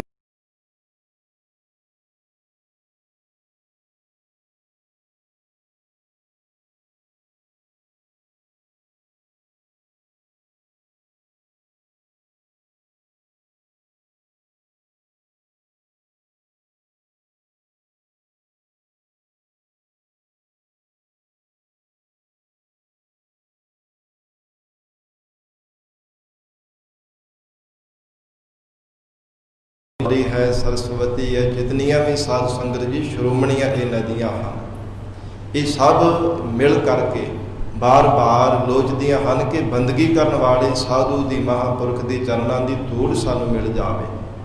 ਤੇ ਕਰਹਿ ਉਦਮ ਧੂਰ ਸਾਧੂ ਕਹਿ ਤਾਈ, ਇਹ ਸਭ ਯਤਨ ਕਰਦੀਆਂ ਰਹਿੰਦੀਆਂ ਹਨ। ਕਿਉਂਕਿ ਜਿਹੜੇ ਇਸ ਪ੍ਰਕਾਰ ਕਥਾ ਵੀ ਆਉਂਦੀ ਹੈ, ਸਤ ਸੰਗਤ ਇੱਕ ਮਹਾਤਮਾ ਸਨ, ਉਹ ਬੜੇ ਤਰਕਾਲਦਰਸ਼ੀ ਬੰਦਗੀ ਕਰਨ ਵਾਲੇ ਮਹਾਂਪੁਰਖ ਸਨ। ਇੱਕ ਜਗਿਆਸੂ, ਉਹ ਹਰ ਸਮੇਂ ਗੰਗਾ ਇਸ਼ਨਾਨ ਕਰਨ ਵਾਸਤੇ ਹਰ ਸਾਲ ਜਾਇਆ ਕਰਦਾ। ਉਹਦਾ ਨਿਯਮ ਸੀ ਜੀਵਨ ਦੇ ਵਿੱਚ। ਜ਼ਿੰਦਗੀ ਦਾ ਵੱਡਾ ਪੱਖ ਉਹਦਾ ਇਸ ਨਿਯਮ ਦੇ ਵਿੱਚ ਲੰਘ ਗਿਆ ਸੀ। ਕੇਵਲ ਜੀਵਨ ਦੀ ਥੋੜੀ ਹੀ ਅਜੇ ਸਾਧ ਸੰਗਤ ਜੀ ਜ਼ਿੰਦਗੀ ਦਾ ਪੱਖ ਰਹਿੰਦਾ ਸੀ, ਥੋੜੀ ਉਮਰ ਬਾਕੀ ਬਚੀ ਸੀ। ਹਰ ਸਾਲ ਉਹਨੇ ਨੇਮ ਬਣਾਏ ਹੋਏ ਸੀ ਕਿ ਗੰਗਾ ਇਸ਼ਨਾਨ ਕਰਨ ਜਾਣਾ। ਬਹੁਤ ਮਹਾਤਮ ਸਮਝਦਾ ਸੀ, ਗ੍ਰੰਥਾਂ ਵੇਦਾਂ ਵਿੱਚੋਂ ਪੜ੍ਹਿਆ ਸੁਣਿਆ ਸੀ। ਜਦੋਂ ਤੁਰਿਆ ਜਾ ਰਿਹਾ, ਰਾਤ ਹਨੇਰਾ ਹੋ ਗਿਆ ਤੇ ਅਜੇ ਪਿੱਛੇ ਹੀ ਪਹੁੰਚਾ ਨਹੀਂ ਸੀ ਗੰਗਾ ਦੇ ਤੀਰਥ ਤੇ। ਇੱਕ ਮਹਾਤਮਾ ਦਾ ਆਸ਼ਰਮ ਦੇਖਿਆ ਕਿ ਸਵੇਰ ਹੋਣ ਤੇ ਮੈਂ ਅੱਗੇ ਚਲਾ ਜਾਵਾਂਗਾ, ਰਾਤ ਇੱਥੇ ਕੱਟ ਲੈਣਾ, ਨਾਲੇ ਤਾਂ ਅੰਮ੍ਰਿਤ ਵੇਲਾ ਹੋ ਜਾਊਗਾ, ਫਿਰ ਇਸ਼ਨਾਨ ਕਰ ਲਵਾਂਗਾ। ਬਹੁਤਾ ਭਾਰਾ ਫਲ ਪ੍ਰਾਪਤ ਹੋਵੇਗਾ ਜੇ ਅੰਮ੍ਰਿਤ ਵੇਲੇ ਇਸ਼ਨਾਨ ਕਰਾਂਗਾ ਤਾਂ। ਜਦੋਂ ਮਹਾਤਮਾ ਦੇ ਆਸ਼ਰਮ ਦੇ ਵਿੱਚ ਗਿਆ, ਸੋਚਿਆ ਕਿ ਜ਼ਰੂਰ ਇਹ ਮਹਾਤਮਾ ਜੀ ਜਾਂਦੇ ਹੋਣੇ ਆ, ਨੇੜੇ ਇੱਥੇ ਗੰਗਾ ਆ, ਇਹ ਆਸ਼ਰਮ ਦੇ ਵਿੱਚ ਰਹਿੰਦੇ ਆ। ਮਨ ਵਿੱਚ ਵਿਚਾਰ ਕੀਤੀ ਤੇ ਆਖਰਕਾਰ ਉਹ ਪੁੱਛ ਹੀ ਲਿਆ। ਕਹਿੰਦਾ ਜੀ ਮਹਾਤਮਾ ਜੀ, ਤੁਸੀਂ ਅੰਮ੍ਰਿਤ ਵੇਲੇ ਕਿੰਨੇ ਕੁ ਵਜੇ ਜਾਂਦੇ ਹੋ ਗੰਗਾ ਇਸ਼ਨਾਨ ਕਰਨ ਵਾਸਤੇ? ਕਹਿੰਦੇ ਕਿ ਭਾਈ ਅਸੀਂ ਤਾਂ ਇਸ਼ਨਾਨ ਕਰਨ ਵਾਸਤੇ ਜਾਂਦੇ, ਅਸੀਂ ਇੱਥੇ ਹੀ ਭਜਨ ਬੰਦਗੀ ਵਿੱਚ ਆਨੰਦ ਮਾਣਦੇ ਹਾਂ। ਸਤ ਸੰਗਤ ਉੱਥੋਂ ਲੰਗਰ ਪ੍ਰਸ਼ਾਦ ਵੀ ਉਹਨੇ ਛਕ ਲਿਆ ਸੀ। ਜੀਵਨ ਪਰਯੰਤ ਉਹਦਾ ਇੱਕ ਪ੍ਰਣ ਸੀਗਾ ਕਿ ਜਿਹੜਾ ਗੰਗਾ ਇਸ਼ਨਾਨ ਕਰਨ ਜਾਂਦਾ ਉਹਦੇ ਹੱਥੋਂ ਹੀ ਪ੍ਰਸ਼ਾਦਾ ਪਾਣੀ ਵੀ ਛਕਦਾ ਸੀ। ਤੇ ਮਨ ਵਿੱਚ ਬੜਾ ਝੂਰਨ ਲੱਗਾ, ਮਨਾ ਮੇਰਾ ਤਾਂ ਜਿਹੜਾ ਨੇਮ ਸੀ ਜੀਵਨ ਦਾ ਟੁੱਟ ਗਿਆ। ਅੱਜ ਇਹ ਮਹਾਤਮਾ ਗੰਗਾ ਇਸ਼ਨਾਨ ਕਰਨ ਵਾਸਤੇ ਨਹੀਂ ਜਾਂਦੇ, ਇਹਨਾਂ ਹੱਥੋਂ ਮੈਂ ਪ੍ਰਸ਼ਾਦਾ ਵੀ ਛਕ ਲਿਆ ਤੇ ਕਿਵੇਂ ਬਣੇਗੀ? ਇਉਂ ਬਾਰ-ਬਾਰ ਸੋਚਦਾ ਕਿਉਂਕਿ ਜਿਹੜਾ ਨੇਮ ਵੱਜਿਆ ਹੋਵੇ ਨਾ, ਜਿਹਦੇ ਵੱਲ ਖਿੱਚ ਹੋਵੇ, ਪਿਆਰ ਹੋਵੇ, ਉਹ ਜਦੋਂ ਟੁੱਟ ਜਾਵੇ ਤੇ ਬੰਦੇ ਨੂੰ ਨੀਂਦ ਵੀ ਨਹੀਂ ਆਉਂਦੀ। ਇਹ ਬਾਰ-ਬਾਰ ਝੋਰੇ ਕਰਕੇ ਸਾਰੀ ਰਾਤ ਉਹਨੂੰ ਨੀਂਦ ਨਾ ਆਈ। ਜਦੋਂ ਅੰਮ੍ਰਿਤ ਵੇਲਾ ਹੋਇਆ 1:30 ਵਜੇ ਦਾ ਸਮਾਂ ਹੋਇਆ, ਕੀ ਦੇਖਿਆ ਸਾਧ ਸੰਗਤ ਜੀ, 3 ਜਿਹੜੀਆਂ ਗਊਆਂ ਸਨ, ਉਹ ਤਿੰਨੇ ਹੀ ਸਾਧ ਸੰਗਤ ਸ਼੍ਰੋਮਣੀ ਨਦੀਆਂ ਗੰਗਾ, ਗੋਦਾਵਰੀ, ਸਰਸਵਤੀ, ਇਹ ਗਊਆਂ ਦਾ ਰੂਪ ਧਾਰਨ ਕਰਕੇ ਆਈਆਂ ਤੇ ਚੁੱਲ੍ਹੇ ਵਿੱਚ ਉਹਨਾਂ ਨੇ ਨਾਸਕਾਂ ਰਾਹੀਂ ਪਾਣੀ ਭਰ ਦਿੱਤਾ। ਉਹ ਜਿਹੜਾ ਚੁੱਲ੍ਹਾ ਸੀ ਚਬੱਚੇ ਦੇ ਵਾਂਗ ਬਣਿਆ ਹੋਇਆ, ਉਹਦੇ ਵਿੱਚ ਮਹਾਤਮਾ ਨੇ ਇਸ਼ਨਾਨ ਕੀਤਾ। ਰਾਤ ਨੀਂਦ ਤੇ ਆਈ ਨਹੀਂ ਸੀ, ਸਭ ਕੁਝ ਆਪਣੀ ਅੱਖੀਂ ਦੇਖਿਆ। ਉਸਨੇ ਦੇਖਿਆ ਤੇ ਬੜਾ ਹੈਰਾਨ ਹੋਇਆ।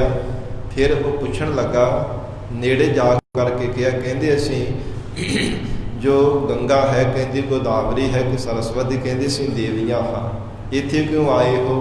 ਫਿਰ ਪ੍ਰਸ਼ਨ ਕੀਤਾ, ਹੈਰਾਨ ਹੋ ਕਰਕੇ ਪੁੱਛਣ ਲੱਗਾ ਤੇ ਕਹਿੰਦੇ ਆ ਜਿਹੜੇ ਸੰਕਲਪ ਕਰਕੇ ਪਾਪ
ਇਹ ਪਿਆਰੇ ਪਰਮੇਸ਼ਰ ਜੀ, ਆਪ ਦੇ ਪਿਆਰਿਆਂ ਦੇ ਚਰਨਾਂ ਦੀ ਧੂੜੀ ਸਾਨੂੰ ਮਿਲ ਜਾਵੇ, ਐਸੀ ਸਾਡੇ ਤੇ ਮਹਾਰਾਜ ਬਖਸ਼ਿਸ਼ ਕਰ ਦੇਵੋ, ਐਸੀ ਸਾਡੇ ਤੇ ਮਹਾਰਾਜ ਰਹਿਮਤ ਕਰ ਦੇਵੋ, ਐਸੀ ਸ਼ਰਧਾ ਰੂਪ ਝੋਲੀ ਵੀ ਸਾਡੇ ਦਾਤ ਪਾ ਦੇਵੋ।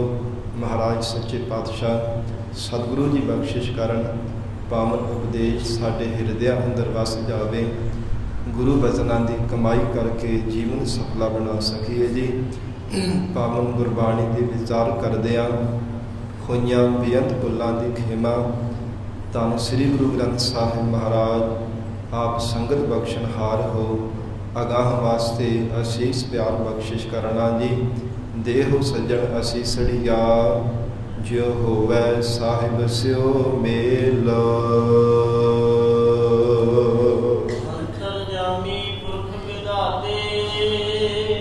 ਸਰਦਾ ਮਨ ਕੀ ਪੂਰੇ,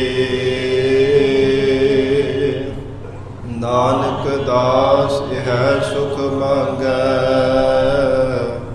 ਮੋਕਉ ਕਰ ਸੰਤਨ ਕੀ ਧੂਰੇ। ਵਾਹਿਗੁਰੂ ਜੀ ਕਾ ਖਾਲਸਾ,